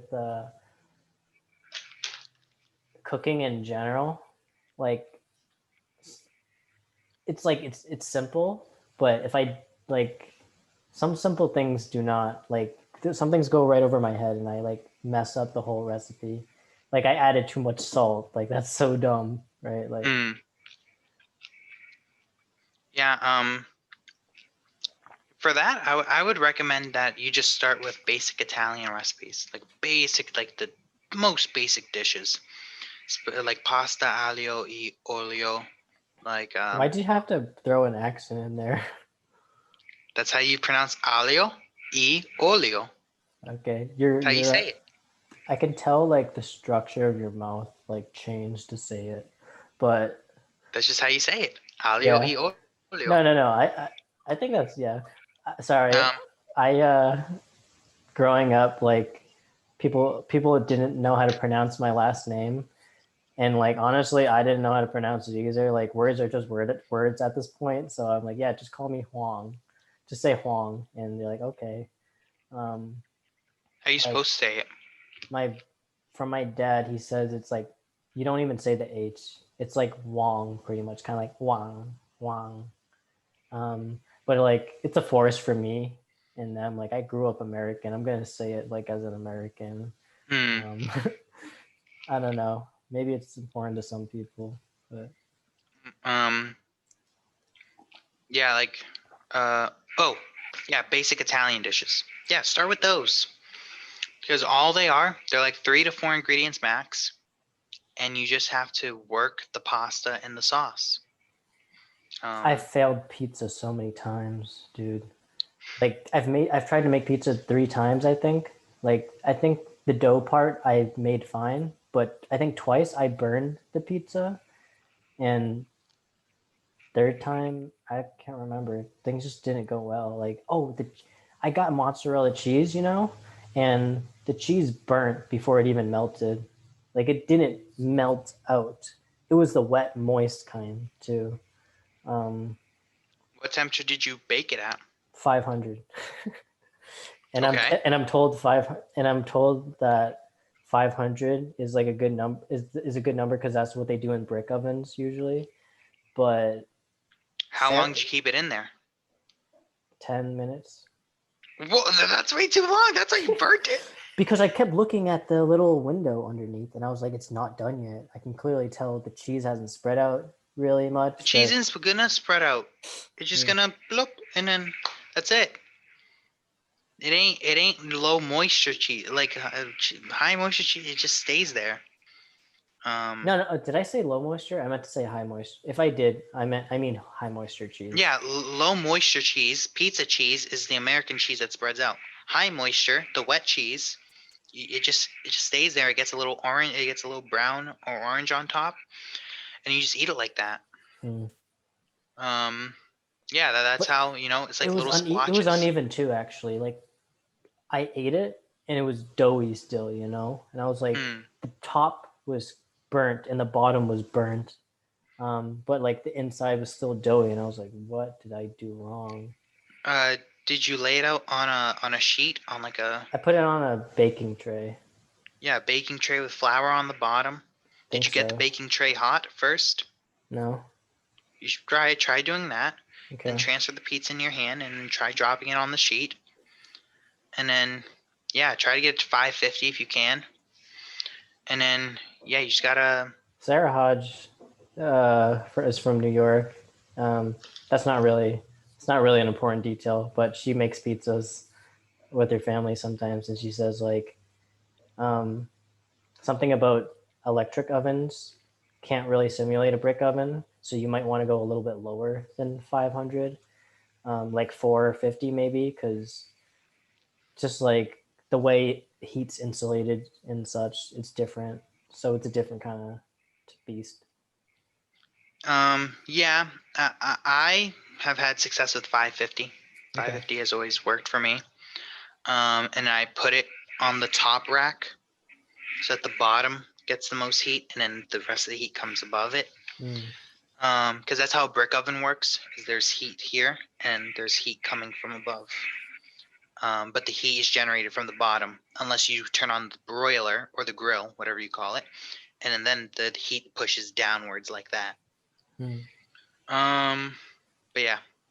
What You're going to be a very interesting father. do you mean? I don't know, the way your mind works, the way you're, multifaceted, jujitsu, baking, finances, philosophy. Well, I think. Well, I don't think I'm like specialized in. I think I know just like a good amount of like Oh, you know. I'm not stroking your ego or nothing. Yeah, like I'm I not don't. calling you an expert at anything. Yeah, yeah. I would just say like I try to just read and learn as much as I can. Mm-hmm. You know. I don't like wasted time, so when I'm sitting on a bus, I'm just listening to books. You, Um, you ready? Thoughts on kids, Samir? Thoughts on kids? Yeah. No innuendos, no jokes. What do you mean? There's no joke. um, I had a blast with my nephew. My nephew still knows who I am. You know, it's been years since like I've lived with him, but he still knows who I am. I say his name once, he still listens. You know, like I've had a blast like being around him and like teaching him the alphabet, stuff like that. You know, I'm excited to be a dad one day. So it has to be with the right person. You know, um, like you know, like I like to say, a broken heart's better than a broken household. You know. Uh, I've heard that somewhere before, or something maybe on similar lines. Like it's better to break up with someone than like go through life knowing that this person like is not it's more there's more regret in dating someone you know isn't the right person for you. Like, yeah, which is I think that was the quote or something I was thinking of, but can't remember. yeah, which is also why I say like I'm gonna get married in under 18 months because I feel like that's more than enough time to figure out. Not married, but like engaged within Okay. 18, 24 months. I feel that's a lot of time to figure out like who they are, what they stand for, what they believe, and how they behave. Mm. And you got to think back. Our parents were us. They were us at one point. They're not these fat slobs that we know today. No, I'm kidding, Wow. kidding. Disavow. Um, um, Yeah, I see people like Jacqueline and Hans and Sarah even wants to get married young. I believe it's interesting yeah, how different relationships operate. yeah, How and well you can get to know a person in a short time. yeah, I'm a big fan of those two relationships. Let me tell you, I'm a big fan Who? of Jacqueline and Matt Carrier. Matt Carrier is a solid dude. Matt Carrier is solid. Mm-hmm. Jacqueline, I don't know her too well, but she seems decent. But like from what I've seen on their social media, how I've heard other people talk about them, they seem like very solid. Big fan. Do you know And about their Hans and relationship? Allison, huh? Do you know like how you know? Wait, why are you a fan? Like their relationship works really well.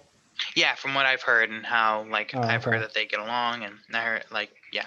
Yeah. And then Hans and Allison, yeah, like there's even much that needs to be said. Like they get along great. It's like I talk with Is that how you're Hans. measure? Is that how you're measuring a relationship? No, that's not how I'm measuring a relationship. But like I talk to Hans about things, right? Okay. And I can get like a feel for his values and how he goes about thinking about things. Yeah. And I talk to Allison, and where she goes about thinking about things differently, they usually come to the same conclusion, right? Mm-hmm. And I like how they just like, I feel like that in a long term relationship is good for auditing each other, keeping each other honest and so on and so forth. I don't know. I'm just a 20-year-old single man, so Yeah. what do I know? No, I hear you for sure. But I always want to consider things that I don't know about as well in the relationship, like yeah. things that go on behind the scenes, like the Mhm. conversations that aren't made public. Yeah. Mm-hmm. Or like that one time I saw Allison with a black eye and Hans with the bloody. Whoa! No, I'm kidding. I'm kidding. I'm so clumsy these days. Oh yeah, The Hans needs to be. stairs was so Yeah. close. Uh, I No, slipped on they some seem chill. ice. Yeah, I ran into the doorknob. it's the middle of summer. Where is there ice? Oh, Hans asked me to bring more ice to the party. And then There's he not needed enough the ice. ice. He needed the ice at the party to like his hand got broken because he was skateboarding. Yes, So then he Hans got ice on his skateboarding. hands and he fell on his knuckles. Hmm. Um, the white lies we tell ourselves. God, this is gonna get in. This is gonna get into the podcast, huh? Just like us Nah, making domestic violence jokes. I bet their relationship's very great because No. I talked to Hans. I've talked to Hans in the past, and he's a very wholesome dude. Like Oh yeah. he he doesn't seem like a guy that gets offended easily, and like whenever he talks to me, he's always he puts me first on this. And I've talked to Allison like twice. She didn't even know who I was, and she was like, "Hey, you're Brian, right?" It's like, "How are you?" I'm like, I was like suspicious. I was like, Yeah, and they're both very inclusive people. It's not like one just wants to do his own thing and then Allison wants to hang out with other like they're both very inclusive people and they both like want to reach out to others and they both like yeah. want to get to know others and hang and yeah. And I think like that's great if because um How do you feel about a relationship where someone brings their problem into the relationship? Like, say they're really insecure about something about themselves, and like, would you call that a bad match, or is it just something that you can help them because you love them? You can fix this down the road. um it depends, right? Um I can understand like I can't always find the person who's both, you know, a great match for me, like personality and understanding, just all these wonderful, great qualities, but also figure themselves out by the time they've met me, you know. yeah, I don't think that honestly, like I said, I think dating is for marriage. And I also think that like for me personally, I would only date someone who is my friend, who I can be really really good friends with, because I want to be first really really good friends with someone before I would date them. Sure. Because I want to be able to like because people think like, oh, I'm gonna be in a relationship and it's gonna be like and then I'm gonna get married and it's gonna be like one long sexcapade. It's like Yeah, I hate it. I hate it when when people chalk up a relationship to just roles. Like, you know, I'm gonna be the husband, you're gonna be the wife, or husband, whatever. Um, my job as like this partner mm, I'm gonna make money and um, like I'll try to be around for the kids here and there. It's like no, you gotta treat them as like your friend, you know, as another person that hmm you're being selfless for. Like it's not just a job. It's yeah, like it doesn't matter it's how not just much. a job and it's not just like you know someone for you to sleep around with. Like Yeah, it's more than those two things. It's like a commitment. And like I can't commit to someone who like I would just sleep with and then go to work and then take care of the yeah. kids and like do it again the next day. It gets Like dicey. It gets dicey when they start thinking like, oh, you know, I make the money, so clearly I own the money, or I take care of the kids all the time, and so maybe I should take custody of the kids, or mhm. like this mindset that it's like you pay to play kind of, or not. That doesn't even encompass exactly what I'm trying to say. Like the I don't know, just this general idea that the relationship um, there's like responsibilities when in actuality it's about considering the feelings of the other person and Yeah, and so back to like your question of what of I so yeah, when I say like I want to date someone that I can be friends with, that's why for long-term consistency, right? mm-hmm. Like I enjoy being around you, right? Yep. Like even if I was paralyzed from the neck down and you were paralyzed from the neck down, like I would be like, oh man, no more sex, right? Like, like I could actually, read a book around you and enjoy your presence, right? Yeah. So I think if I'm also friends with someone at that point as well, after we go on our first date and before we decide like, hey, do we really want to do this? Before, because when you're in that territory, it's still like, all right, we don't have to do this again. No harm, no foul. Um, I I believe. that's Oh, that's totally valid, and I think that makes a lot of sense to me. Yeah.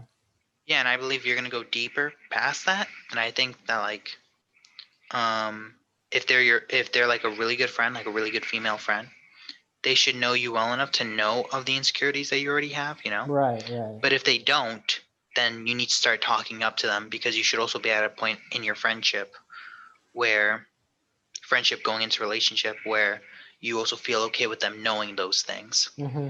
And then again, it's still no harm, no foul territory. So if they go like, yeah, I don't want to deal with that problem, that's just not something I want to deal with in my life. Again, no harm, no foul, right? Yep. Like, yeah. Um, like I wouldn't be upset with a female if, like, say hypothetically, I was sexually molested. Hypothetically. Okay, Um, quick analysis. Let's roll with that. and I explained that's my girlfriend, right? Mm-hmm. Or not my girlfriend, but the girl I went on one date with, I'm really good friends with. And then I reveal that to her. And I say, this is something that I'm still dealing with to this day. Yep. And then she goes, Samir, I think you should probably deal with that on your own. Hmm. And I don't feel too comfortable being there for you during those times, because I don't know how to help you with that. Right. And I don't think we should date anymore. Huh. I would be okay with that. I wouldn't be angry about that. Okay. I'd be like, all Yeah, right, like, I thought where you were going with that was, you know, you need time to yourself. Like this is very much a personal journey for you to like figure things out. And you know, I'm still here. You know, like if you need any support, yeah. but either direction. I mean, I don't know. Yeah, like Really. if the female were to go, yeah, Samir, if you're like you're still dealing with that, and you know, because again, I would only want to date someone who has same views as dating on me, which is get engaged less than 2 years. Okay. And if I'm still working on that, unless I somehow miraculously get over it in less than 2 years, right? Or not get over it, but deal with it in a healthy way in less than 2 years. That's something that she has to take a gamble with 2 years of her time, depending on me dealing with my issues that I'm bringing into the relationship, Mm-hmm. right? So No, I it's something think that she, I just want to clarify. I think I understand what you mean more now. Yeah. yeah. So like she has to decide: do I want to risk a few months to a year plus of my life, dealing with this thing in my relationship, or I could just exit out now, one date in, and find another relationship that has more preferable things for my taste, because this is the person I'm deciding to build my family with, right? Which Hmm. is why I'm okay with, you know, anyone one date into a relationship saying, again, all the requirements have to be met. They have to be a really good friend. You guys go on one date, and if she doesn't know some things from your friendship, then now's the time to explain to them. And if they decide that they want to be friends with you, or if they decide they want to commit, that's where I stand with bringing baggage into a Hmm. relationship. Yeah. No, that's very practical for me too. Yeah, which is also why I'm against casual dating. All right, because you casually date someone for 2 months, 3 months, and you guys are deciding becoming more long term. Then you dump that on them. It's like, whoa, whoa, whoa! I've only known you for 3 months. I'm out of here. Mm. Most people can get out of there in 3 months. There's no established friendship there. Mm. It's just date, date, date, date, date, and then bad news, I'm out of here. Whereas when there's a friendship built there, it's A, something that you can say earlier, and then it's B, something that even if it doesn't work out, there's still a friendship. Mm. I wonder if you can. Is it possible to just go back from that? Just to go back to being friends again? I When think you're after one date, when you're I like think, huh? nothing. Go ahead. No, what were you saying? When you're like say in love with someone, and that's a topic in itself, whether love is real or not, whether what you feel for someone is like a match, or whether you just feel this selflessness towards this other person. That's another thing in itself. But is it possible to love someone and then if it doesn't work out, just go back to being friends with them? No, doesn't. Which is another reason why I'm not really interested in dating, at least for now. Is like I'm gonna build this friendship, then I'm gonna put that friendship on the line Mm. because, like, yeah, that's another tragic thought of dating is like we get past like 3, not even 4 months, 2 months, right? Because guys, on average, say "I love you" after 30 days. That's studies show. How Guys many? fall How in many? like 30 days. I don't know. What percent of guys or something? Like most guys, Oh, like the average I'd say time. most guys are liars. Because I don't believe you can really love.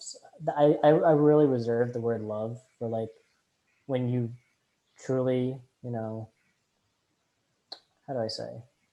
You're not you understand them past like I don't know, beyond appearances and like within as well, and you decide for yourself that you know you're gonna act not for yourself but for this other person. Like you don't have to be um, and just some other cues about love is for me is like things that annoy you generally when you're with them they don't annoy you, they just bring a better light into your world, um, that you know you just support cheering, you're just happy with cheering them on in whatever they do, um, and it's not about you. um, those are things I think about as love, and if these most guys say they love you, I feel like those are boxes that need to be checked off. But yeah, Yeah, but like guys get attached more quickly than women. Like women take a long time to say to reciprocate that's our that. biology.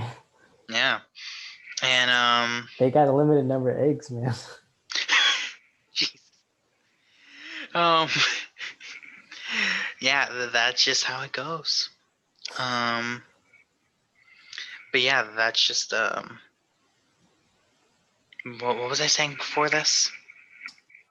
We were talking about having a friend. You'd Yeah, rather you don't wanna lose a friend if you decide to like not marry them. yeah, and like I don't think you can go to the commitment of love back to like, oh, I just care for you as a friend, and I don't love you. I Yeah, don't love you. It's just like I no. uh, I don't exactly believe in love. Even though I gave a definition of love, it is kind of contradictory. But and I know what I'm going to say doesn't really answer your problem, but I feel like adding labels to things doesn't help the situation. Like your friend, you know, and then a wife, it's like they were the same person before they were a bachelorette or something. Like the partner, they before they were even your friend, they were what they are. Yeah, It's the things that go on in the it's what makes up the relationship. but it's not. Yes, It's not about them. Like it's not about them. It's like the way you view other people isn't about other people. It's about you, right? Like whether you see me, but um, it shouldn't be though. It should be about them. And it should be. But again, we said this earlier. We're emotional creatures. I We guess yeah. react to situations, and that relationship with that person is a situation. And um, I, and yeah, like when you're in a situation and it doesn't go the way you want it to go, you're gonna feel upset about it. Like no one goes like, "Yeah, the girl I wanted to marry, we're not together anymore." Like no, like the way we're gonna respond to that situation, and the way that we're gonna think about that situation, the way we're gonna think about that person, at least for a couple of years after it happens, is gonna be that was the person I was going to marry, right? And also past that, let me tell you something. If I'm gonna marry a woman and she's still talking to the guy that she was gonna marry before me, we have problems.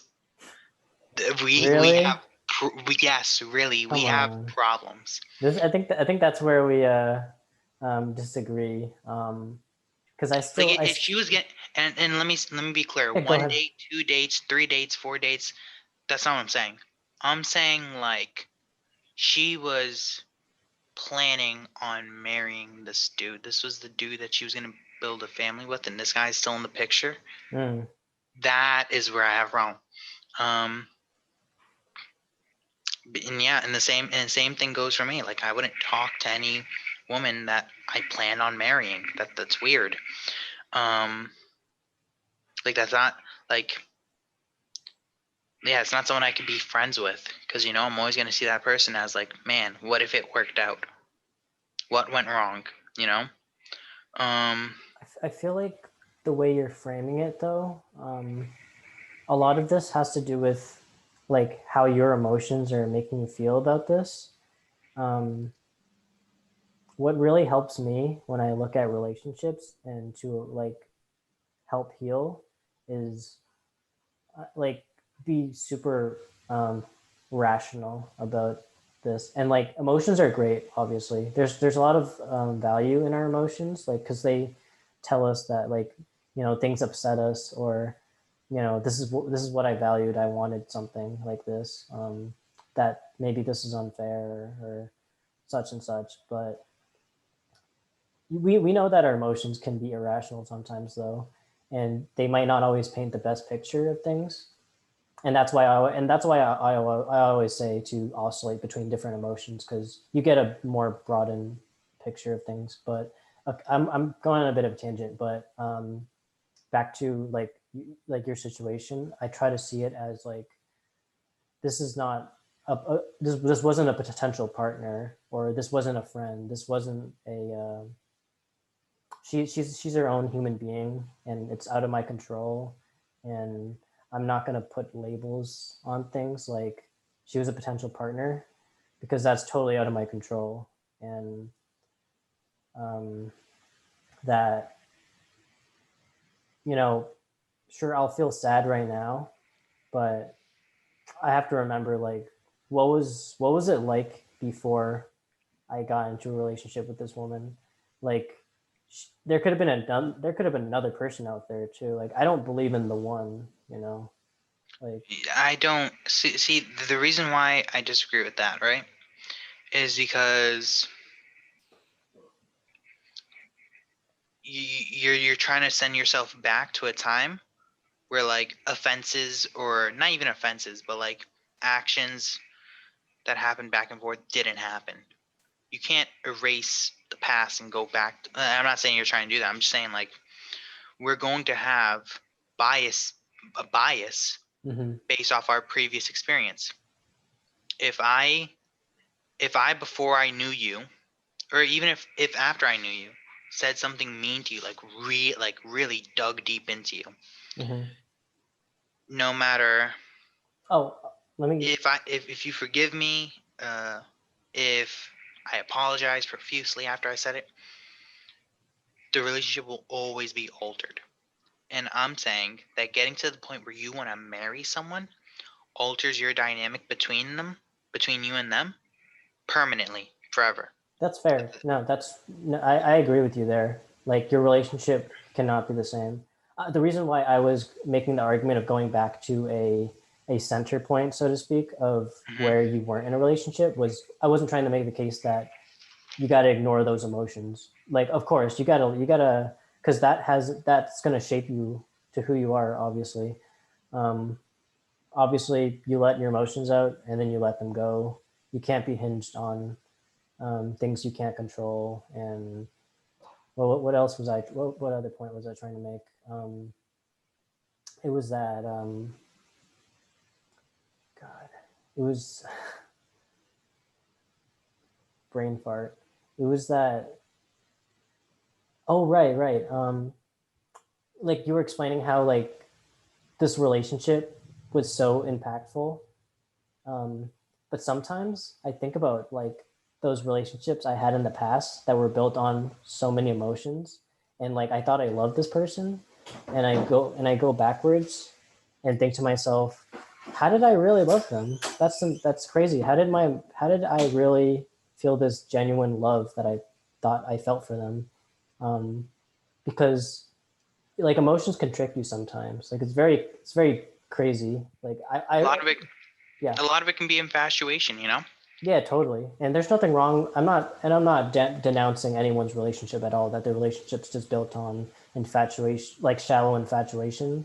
Like, because people come and go, and you're gonna be infatuated for another person in the future, possibly, and that's totally okay. But definitely, for me to recenter myself in a place where, like, how did my like value of love change, towards this person, and now it's towards a new person. It's like did I really love? I don't know. Love can be transferred. Love, I don't know. Yeah, I'm not saying, and also like I think like the idea of like value, you still value what they did for you and the impact they had in your life, you know. Hmm. Um, And I definitely wouldn't throw it out the window. Obvious. Again, yeah, just saying like but I'm I'm saying gonna like, value I'm gonna value that relationship forever and keep moving on if they don't want to marry me.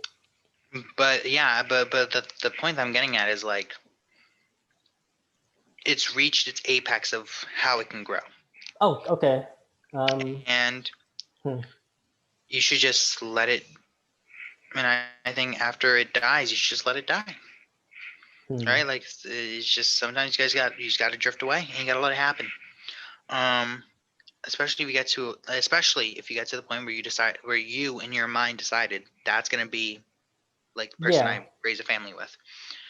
Um, I think my emotions will paint a better story when if I do end up in a situation like that where I thought I was going to marry this person and then they marry a different person. I don't know really. I don't really know how I'll react at that point, but I feel like my emotions will paint a better story of when if that time ever comes.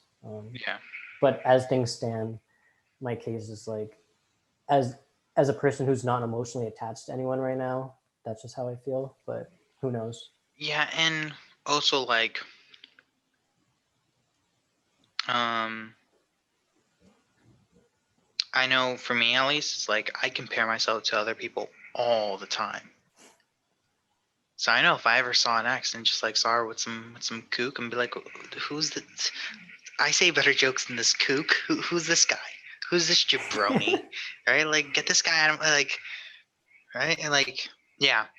Um, I would also use that same argument earlier about treating them as human beings because if I treat them as a 2D character that I can compare myself to, then I know like it's gonna be a false. It's not gonna be an accurate picture, and hmm, it's just a constant.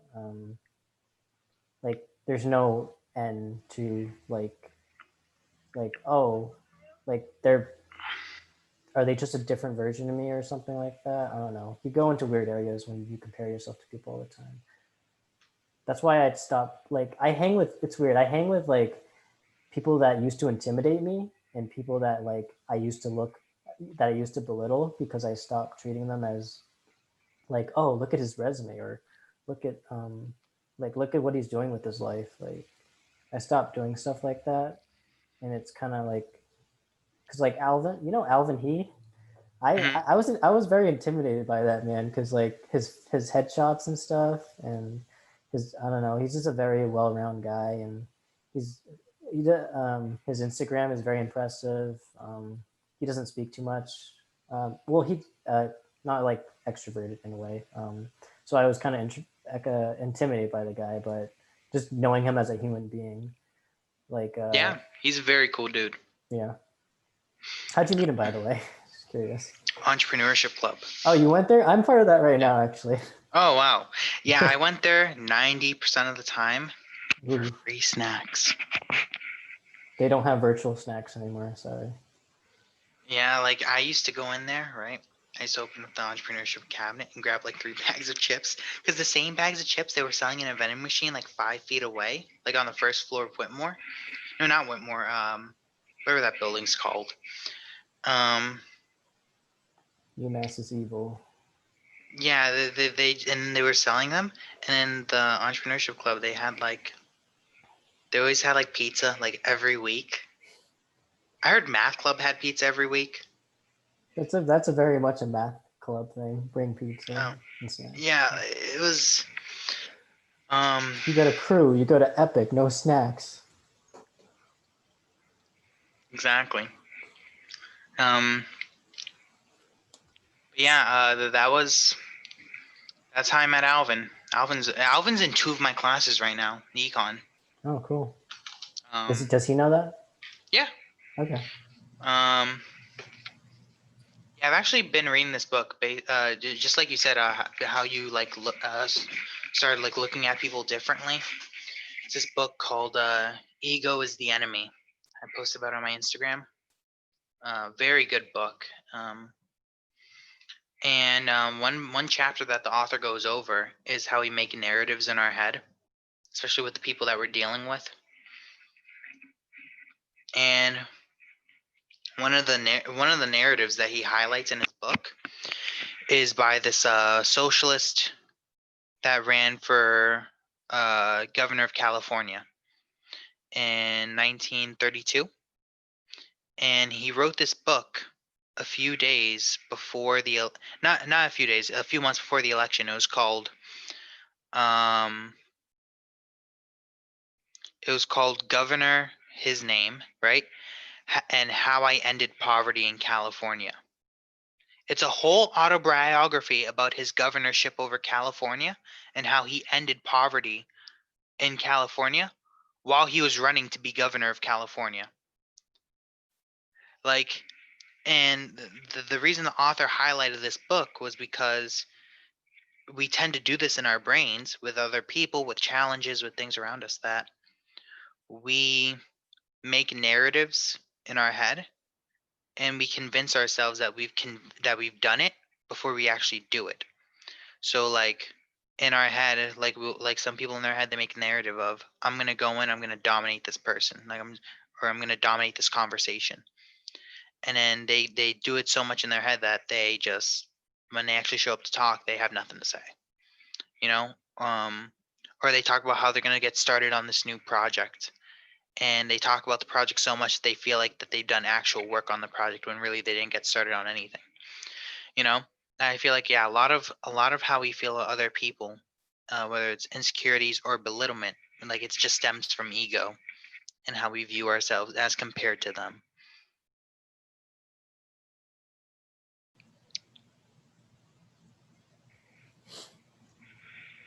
It's a good book. Ego is the Enemy by I Ryan uh, Holiday. I bought it not realizing I literally bought a PDF code. It was like $3, I think. Mm. So I was like $3 for a book, like that's a really good deal. And they send the eBay seller sent me a PDF, and I was like, wow, I'll never read this because it's electronic, and I like solid books. I like audiobooks, man. I could just turn it on 2.5 speed and I don't like spending money. no, I pirate my audiobooks. Oh, interesting. I I just didn't think that was a thing. audiobook bay. Audiobook bay. Mhm. Interesting. It's yeah, and if you have an Android phone, you download smart audiobook player, and then it goes into your files on your Android. It detects the audiobooks and it matches the audiobook files together, chapter by chapter, and it separates them into folders. So each book has its own folder, and you can listen to each book by folder. Oh my god, someone's trying to call me. Go away. Yeah, no, we can wrap up at some point. No, no, Well, no. This guy can kick rocks. wow. I'm at the top of the priority list. You are at the top of the I'm up at the priority waiting list. list. What book are you reading right now? We can like share books we're reading right now. I'm reading a book right now too. Oh man. I haven't read a book in a week or Maybe the so. last book you read, something. The last book I read, let me look for I'm looking for my second cell phone, because my second cell phone is where I play my audiobooks. You got a long headphone wire. Yeah, I do. It's meant for gaming. It's a gaming.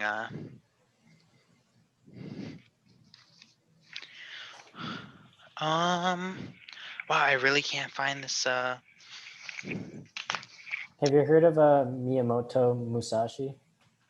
No. Who was that? He's a samurai from the 1600s.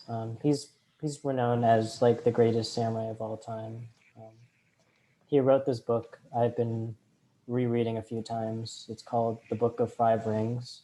You did tell me. Yes, yes, you did tell me about that Oh, book. I did. I remember that. Yeah, I and then after that, I read The Tao of Pooh, which was actually really good. Did I ever mention that as well? The Tao of Pooh. No. I really like that book too. I read it after I finished The Book of Five Rings the first time. My friend keeps telling me to read some Tao Te Ching. I'm not sure if Oh, that name. I think he might be the founder of Taoism, like the guy who made, what do you call that? The inventor of an idea, the creator, the the founder. founder, I guess. Founder sounds like I am the founder of the business Taoism. I founded this company on my own 2 feet. No, yeah, I think that name definitely was in the book. He's a very definitely an influential um, Taoist philosopher. There was just a bunch of them, a bunch of Chinese names in the book. Um, Man, I really can't find my second phone. This is really unfortunate because that's where all my audiobooks are. you'll find it. Um, Do you have it by memory? yeah, I remember some of the books. I just have a lot of books downloaded. So I Oh, was gonna read you my whole list. sure. But Yeah. I Yeah. know that I'm rereading 1984. Hmm. Um, and then I want to read Brave New World. Then I want to read the book Relentless. Um, which I'm really excited to read that one. Um, What's that one about? it's another self-help book, you know, of the Okay. sorts. But I heard really good reviews about it. Um, it's about, you know, being successful, but not just being successful, but pushing through and being successful even when you don't have an incentive to. Hmm. Um, which I feel like is very important in the point of my life too, Yeah. because I'm about to get my bachelor's degree, and you know, I'm 20 years old and I have no debt, and if I really wanted to, I can just like I could be a pot smoking degenerate, right? Hmm. I just found my phone, Nice. and you know, I really need something, and most of my life uh, or not even most of my life, all my life, I've always had like a big mountain to climb. And now that I have my bachelor's, I don't really feel like I have a big mountain to climb. I just feel like, you know, I've done everything I set out to do. And in some sort of weird way, I'm playing with house money, you know, like, you know, I feel pretty successful for where I am. And, you know, does that make sense? Yeah, it definitely feels like the next stage for you is to like. I had to talk with Alvin about this. Like, once you reach a high point, like where do you go once you've reached the top? No, like you gotta like develop that underdog mentality again, like go back down to the basics. Like, I don't know, the thing that fueled you in the past, maybe it can still fuel you or maybe not. I'm not Yeah. really sure how to. Yeah, maybe Yeah. that's Well, just your challenge. I heard of the book from John Jones, which John Jones is, he's Good UFC, fighter. not just good fighter, the greatest fighter of all time.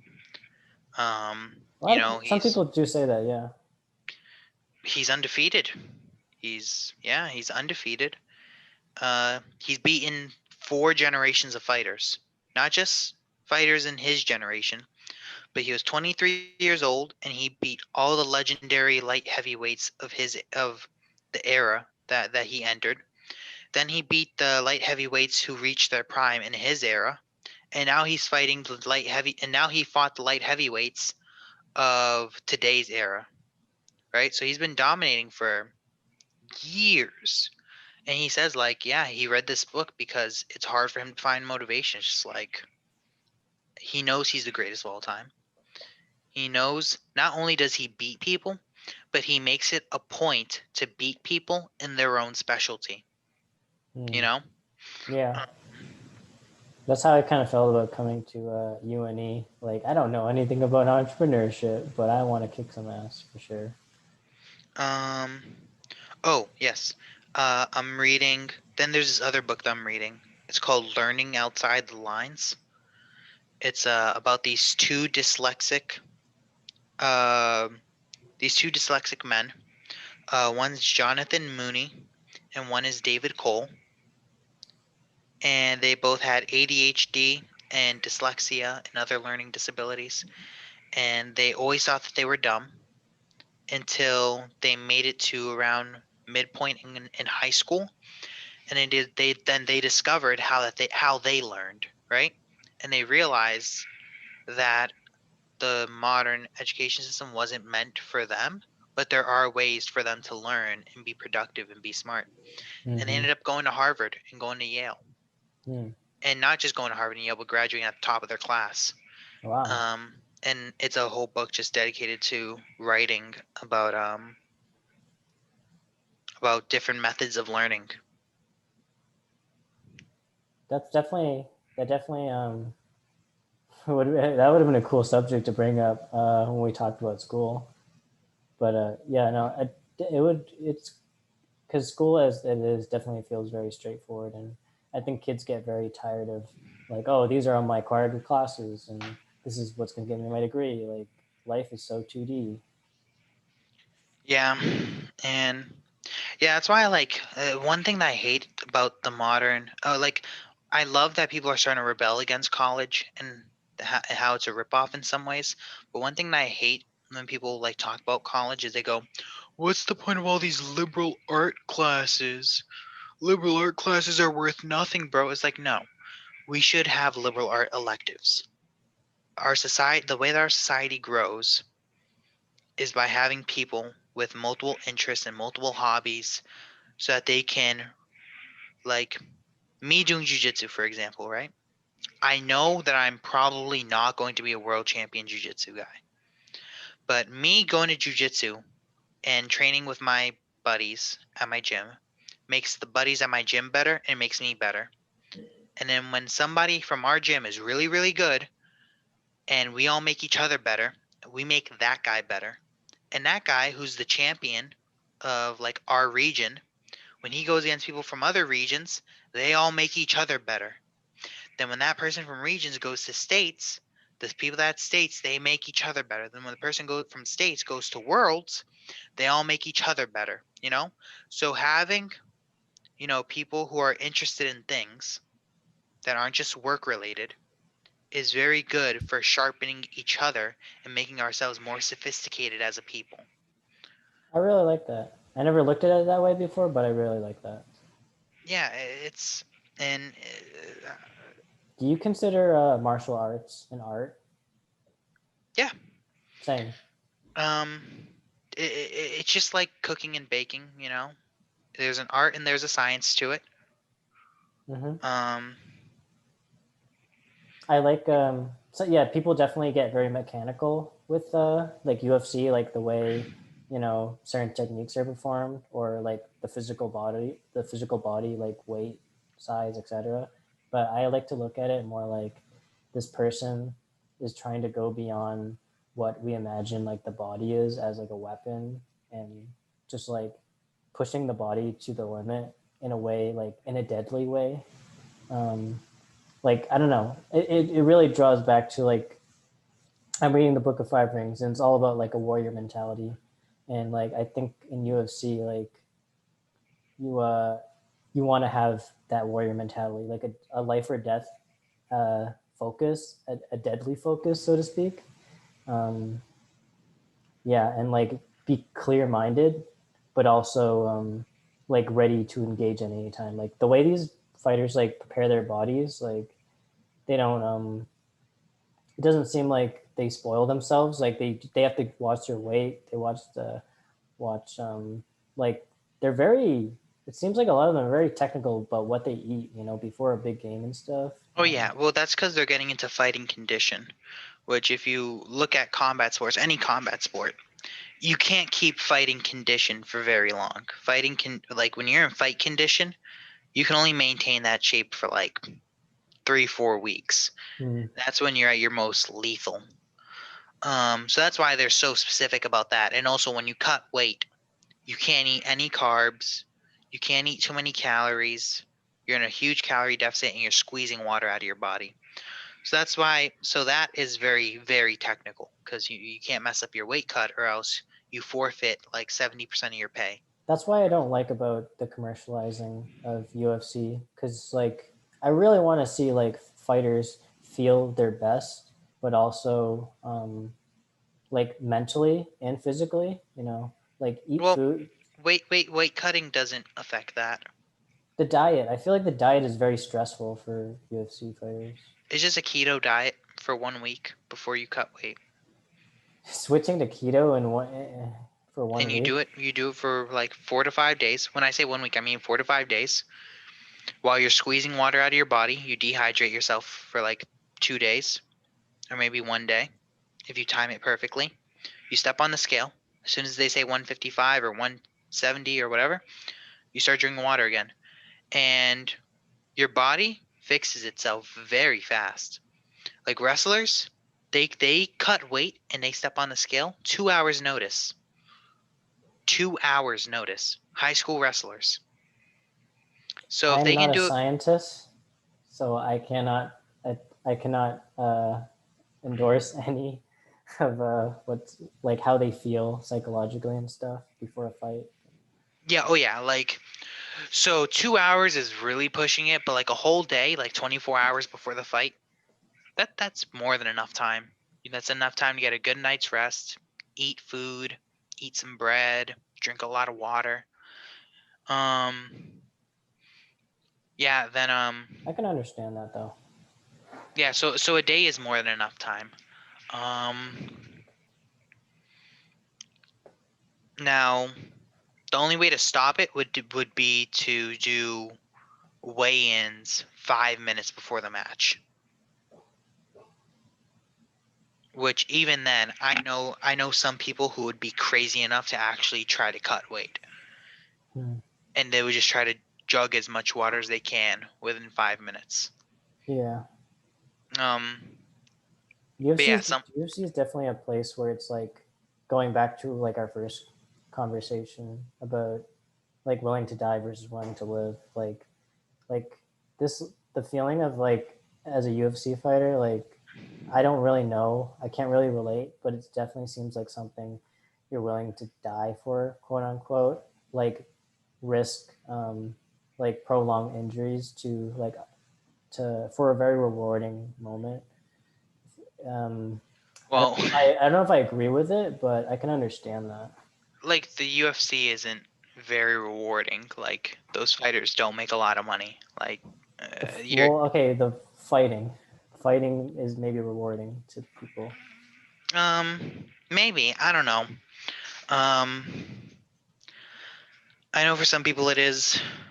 maybe For it's some just people, maybe it's just for the money for some people. I view my view of like a good martial artist is someone who who throws himself into the purity of the art itself, not for money, not for fame, but for developing his body to the point where he can be like as deadly as a weapon as possible. And if you're where was I going with this? If you're not doing that, then like I don't consider it an art. I don't think they're doing it for an art if they're not doing it for that sole reason. that's where I completely disagree with you because that idea of doing it for the purity of the sport that came from Hollywood. You know, if you want to talk about the origins of Brazilian Jiu-Jitsu, they were not doing it for the art. They were doing it to show that they were the baddest mother effers in Brazil. You know, they did not care about the art. They wanted to show we developed a system where we could beat you all up. They put news. They Maybe put maybe that is part of the art. Maybe I'm not fully defining martial arts. Maybe deep down in martial arts, it is about beating people up. I'm not really sure. I just other examples I look at are like Musashi Miyamoto himself. He throws himself to the purity of sword fighting to kill a person. That is the end goal of sword fighting, Hmm. to slay another person, to end another person's life with the sword or other tools at disposal. And if you look at musicians like Jimi Hendrix, he's so unaligned with social norms and like conventional music standards because he throws himself like endless nights of trying out different types of like playing the same chords over and over again and changing it up to make himself completely unique from everyone else. Like that's where I think about throwing yourself into the art, to like not doing it for love for another person, fame, just the art itself.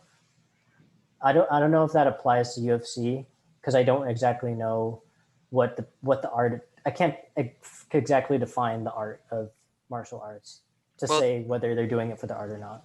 the art of MMA is taking a little bit from every martial art and applying what works in a fighting situation. And we used to have a generation of specialists. That was the very first generation of fighters. The second generation of fighters were specialists who had a defense against other specialists. Then the third wave was specialists that had a backup plan in case their first plan didn't work out. Then the fourth wave, which is the age of fighting we're in now, is completely well-rounded fighters. And we're starting to see special. It's actually funny. We're actually starting to see the first generation make a comeback. We're starting Hmm. to see specialists make a comeback. Israel Adesanya is a specialist. Habib Nurmagomedov, What's huh? Khabib is like a grappler. He's a wrestler, Okay, more and specifically a sambo is wrestler. is is Israel? Adesanya, What's his specialty? he's a kickboxer. Okay. Um, we're starting. Yeah, 145, Alexander Volkanovski, another kickboxer. Um, Kamaru Usman, no, Kamaru Usman's pretty well rounded. But yeah, we're starting to see some specialists make a comeback.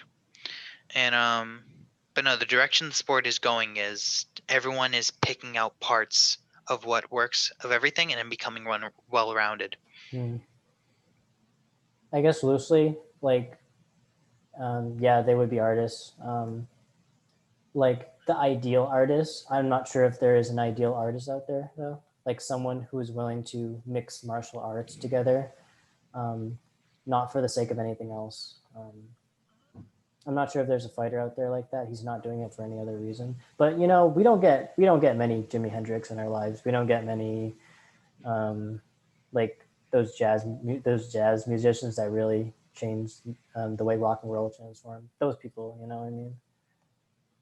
Yeah, I actually think the opposite. I think as, more and more of the world becomes developed, we're going to get a lot more of those people. And those people are going to sharpen each other. And then we're going to get even more of those people. Um, Do you think we have any yet? hmm? Do you think we have any of those type of people yet And in MMA? Maybe we I don't think know. in I Maybe we think in don't every know of them. category, I think in every category we have those people. Hmm. Um, Never mind MMA. Maybe it has to do with the fact that this like Sports growing. the word no, no, well, I was gonna say like the world's so commercialized and we want to Yeah, we're see like so we want to see highlights and stuff, and we might not see people like who want to do it for the purity of the art anymore. well. Also, like we have people who are like like how do I put it? Like in the 1990s, Brazilian Jiu-Jitsu in Ireland was just like that's a worlds away. But now Ireland to Brazil, tickets are much cheaper. You can actually go there. You can bring a Brazilian over here. Brazilians are starting up gyms in all over the world. Like everything is much more. The world is a lot more smaller. Hmm. I mean, you can learn things off YouTube. You can, um, yeah, like you can learn off YouTube. You can you can like join Facebook groups and ask questions. You can go on Reddit and ask questions and say, hey, am I doing this the right way? So on and so forth. I feel like that falls under the same lines of, before we had libraries and few books were made, but now anyone has access to the internet to learn and such. But like, why are there so few people like intellectuals? Like why aren't enough people using these resources? Oh wow, that's hmm. You ever played Metal Gear Solid? Metal, which ones? Metal I've Gear Solid 2 specifically. no. Is that like the 4 Hmm? pixels? Is that like the 480 pixels? Like I don't No, know. it's a PS2 game. It's Okay. actually holds its graphics. Every Metal Gear game holds its graphics pretty well. You look at Metal Gear Solid 4, it looks like a PS4 game. Looks very. All Metal Gears look good. Everything about Metal Gear is perfect. Hideo Kojima is a genius. One of the greatest writers of our generation. Not a Uh, fan of Last Stranding or Death whatever. Stranding. Death Stranding. He flopped, right? We all have a flop. Kanye flops. Everyone flops every once in a while. Dude, But I love Metal Gear Solid. I'd never confession, I've never played, but I love the story. well, in Metal Gear Solid 2, at the towards the end of the game, you, the main character, find out that your commanding officer is a fake AI. Your military unit doesn't exist. You were being led astray by this military AI who were training you to infiltrate this facility, and the whole time everything you knew was a lie. Um, and then you find out that the AI is the antagonist of the game, and you find out that the AI wants to use you to control, to stop Snake, and Snake is trying to stop them because they want to control the internet and they want to control the flow of information. And the ending cutscene is probably one of the most profound moments in gaming history. This was written in 1999 to 2000, and the AI's justification for controlling the flow of information and for controlling the internet is they believe that people, despite having access to the internet, will become poor, not because there's not enough information, but because there's too much information. He predicts this in 2000. He predicts that people will waste their time in echo chambers. He predicts that people will become tribalistic. He Hmm. predicts that people um will just waste their time with meaningless information. And it's come true today. We have people who argue all day about politics or argue all day about whether LeBron James or Michael Jordan is the best basketball player ever. Like, some people have like these.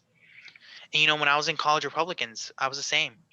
I had like political arguments and data and like and citations memorized, like stuck in my head.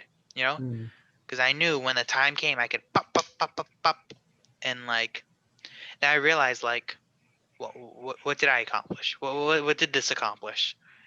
Even if I changed the person's mind, all right, I changed one voter. Good for me. Was that worth 3 hours of my time, 3 hours of my life, right? And you see that with like people arguing over Michael Jordan, LeBron James. I'm not saying don't have a passion, but I'm saying um, be aware of how you're using your time, Hmm. and be aware of like is this how you want to spend your day arguing about who's the greatest basketball player alive? Right. Um, People definitely let these like small, like people really let things identify them more than they should. hmm I think that's a lot of the sign of an apathetic and moralist society. It keeps coming back to that, where we have so little identity in ourselves that we attach our identity to politics. We attach our identity to LeBron's going to get 6 rings. We Hmm. attach, our success to whether Kanye's album sold a lot. Um,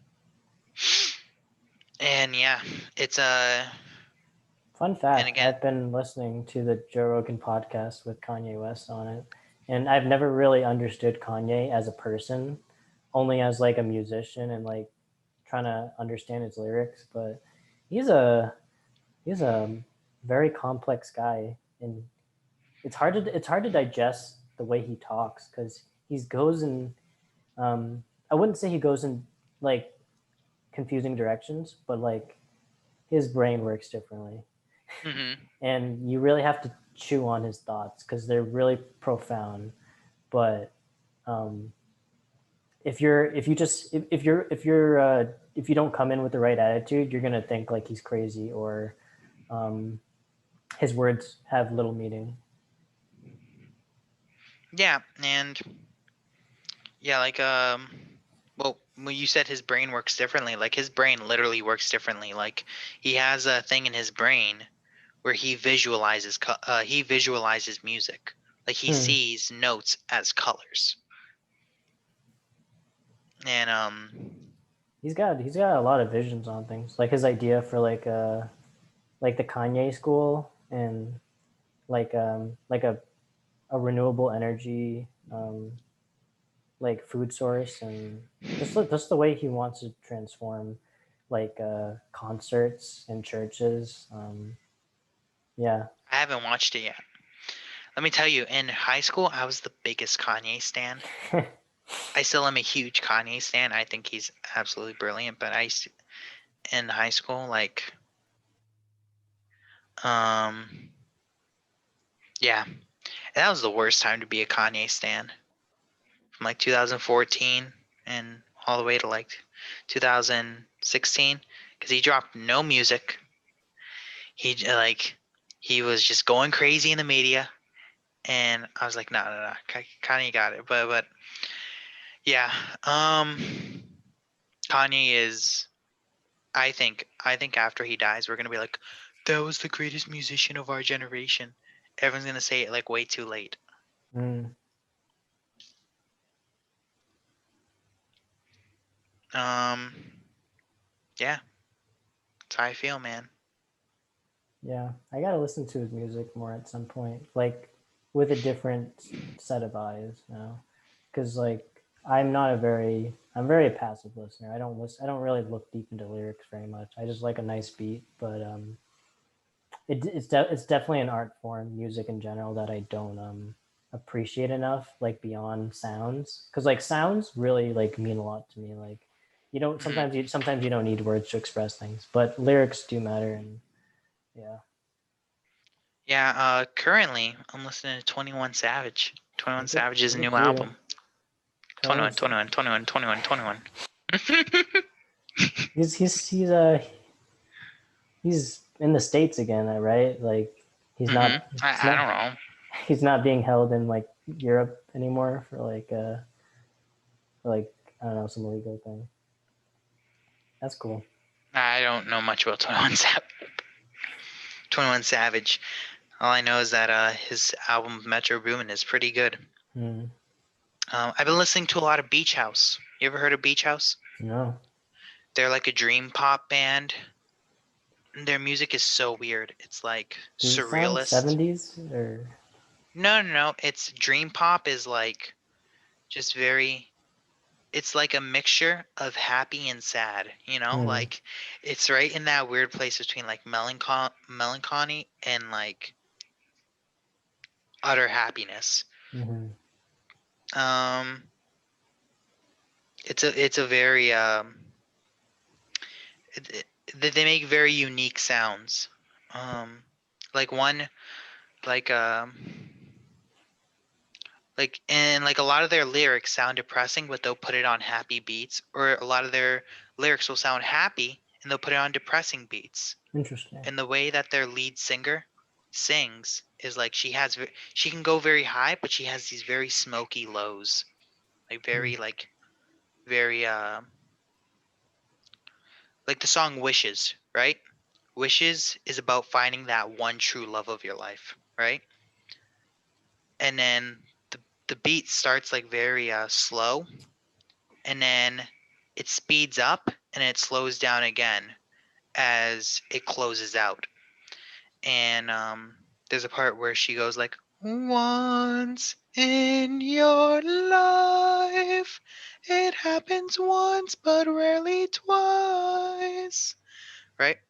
And it sounds very depressing, but then like when you actually read the lyrics, she's actually telling the listener like cherish this love that you're probably gonna find once in your life. I don't know. It's hard to describe dream pop because dream pop is just very like surrealist. Hmm. Um, it's not quite psychedelic, but it is like multiple emotions happening at once. Hmm. I definitely want to get in touch more with my emotions when I listen to music. Um, let's see, what else have I been listening to? Francis and the Lights.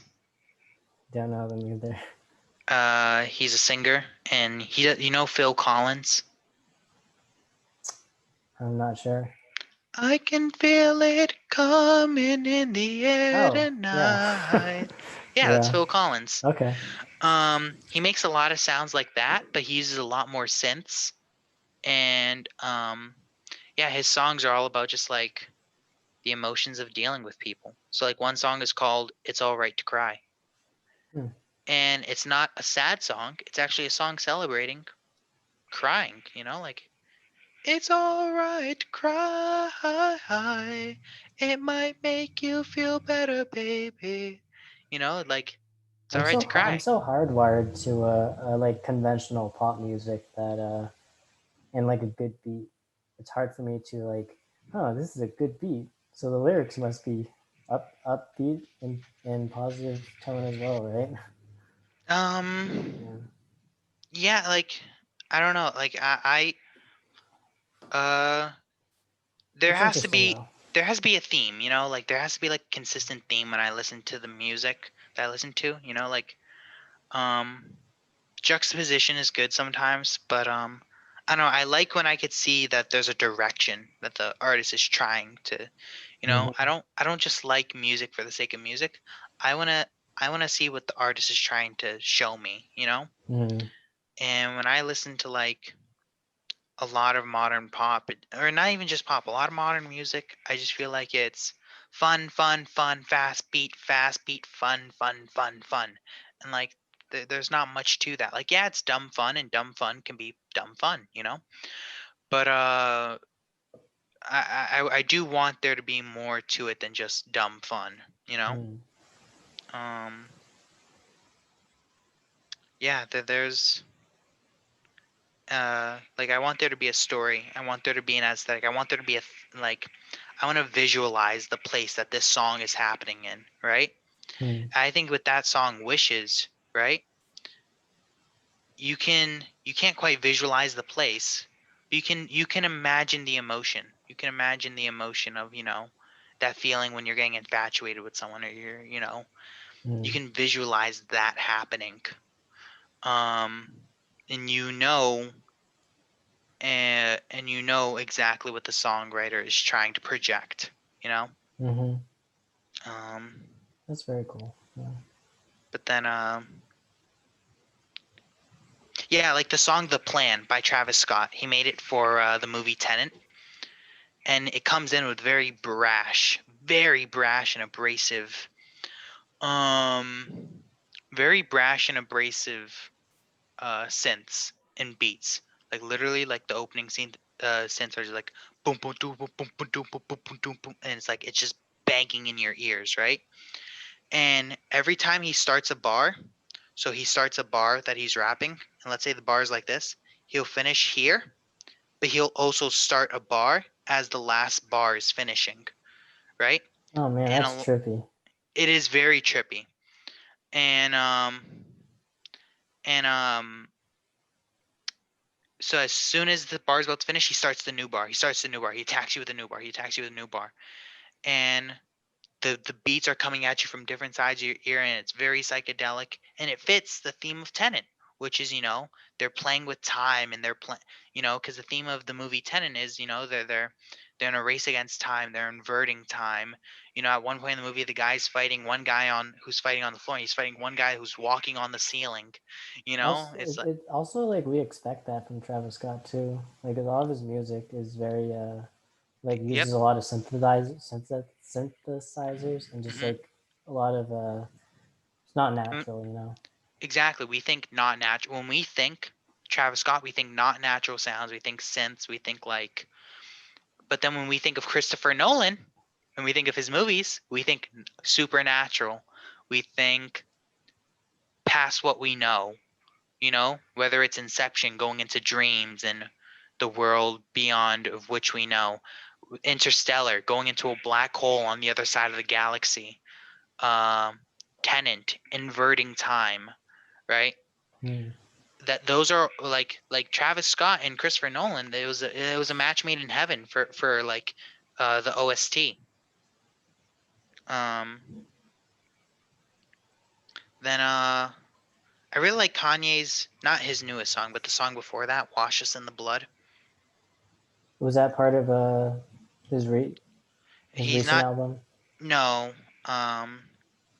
no "Wash Us in the Blood" is it's gospel, but instead of it being like how Jesus is king was, it's like imagine Jesus is king fused with Yeezus. What? Yeah, but it works very well. Okay. So the song is about the devil, right? So you want to have a darker underlying to it, right? More abrasive drums, more trap beats, and yeah, it works. It works a lot better than you think it does. You should give Okay. it a listen. Yeah. Music definitely. Describing music does not do enough justice. Ever. Hmm. Yeah. Well, this has been good, Samir, and I could do this all day. Um, Like I said, 7-hour podcast. We're Probably halfway. it's probably been like 3 hours to be honest. I don't Has know. it? I'm not sure. I haven't really recorded when we started or like looked at the time really, but you're having a good time when the time passes quickly. All right. Well, But if you want to wrap it up, you can wrap it up. yeah, no, totally. Before my computer can't take any more data storage. No, I'm just joking. But this has been good, Samir. I can tell that I'm getting better as well with talking to people, but also Mm. like um, just finding people, engaging people in the right ways to like find what, just like share the spotlight, so to speak. Um, See how we relate to each other and everything. I'm being more profound than I need to be with a closure. I know. I really. I know. I just appreciate your time being on here because I am socially starved and I don't know. Brian needs a friend. Yeah, I need to spend less time on games and social media and just have more meaningful interaction with people. Thanks You again, should you Samir. should just go into the UMass Facebook group and just like be like, hey, does anyone want to throw yourself out there? Because Maybe. I've seen a lot of your podcasts. You're just like Have talking you to seen people where them? Oh yeah, they're very bad but raw. not bad, but just like there are people that me and you both know, right? Mhm. You could just go out there and just get a random kook on here, right? I feel like I that'd feel be like it would very be disingenuous to bring in a stranger and they would be like, "Why does this guy want to know more about me? Like he doesn't even know who I am." Like I feel like I'd have to have a phone call with them first. Be like, "Hey, this is who I am. Like I'm not a weirdo just trying to," and then I would probably bring them on. But nah, I think first impression, just like the first, and no matter just how beeline awkward, how weird. right into the hard Yeah, questions. yeah. How many kids do you want to have? What's your social security? What's your credit score? How much debt do you take on a year? Like right off the bat. I could do something like that. I'm definitely staying grounded with people I know because it's just more comfortable. But yeah. I wonder how more I will keep doing it with people I know because I'm starting to branch out now towards people I don't know very well. I have a couple guests next week who I don't Oh, have look it. at you, official podcast host. I got a couple of guests next week. Yeah, they're like people I sort of know. We have a good relationship, but we don't really know each other all that well, honestly. And it's like, hey, let's get to know them better. So but yeah, I was thinking about having an Instagram account to also, in the same regard to like the UMass Facebook group. Um, we'll see how comfortable I get, how much better I get at just having conversations. Because my social skills are not awesome. They're okay. Um, my first few episodes don't really reflect how bad I actually am in real life, though. It's okay though. I saw your one with Sarah. It looked pretty good. It was all right. I like need to psych myself up in a way, like because sometimes I'm a moody guy. I'm not always always the best mood to have an engaging conversation with someone. Um, and I like have to reset my brain sometimes. And other times I'll have bad episodes where like um, I'm not I'm not really prying as much as I should be, or like my head's not in the right place. That's all. Well, if you're ever having one of those days, I'll come back on. I'll just talk for 3 straight hours. Yeah, dude, we've had nights like that at sunset. I believe we just Yeah. I did not know we could manage. Like I look at the time, I'm like 7 a.m. I got like school, and I don't know, not school. I got like homeworks in here. Yeah. Oh yeah. Yeah.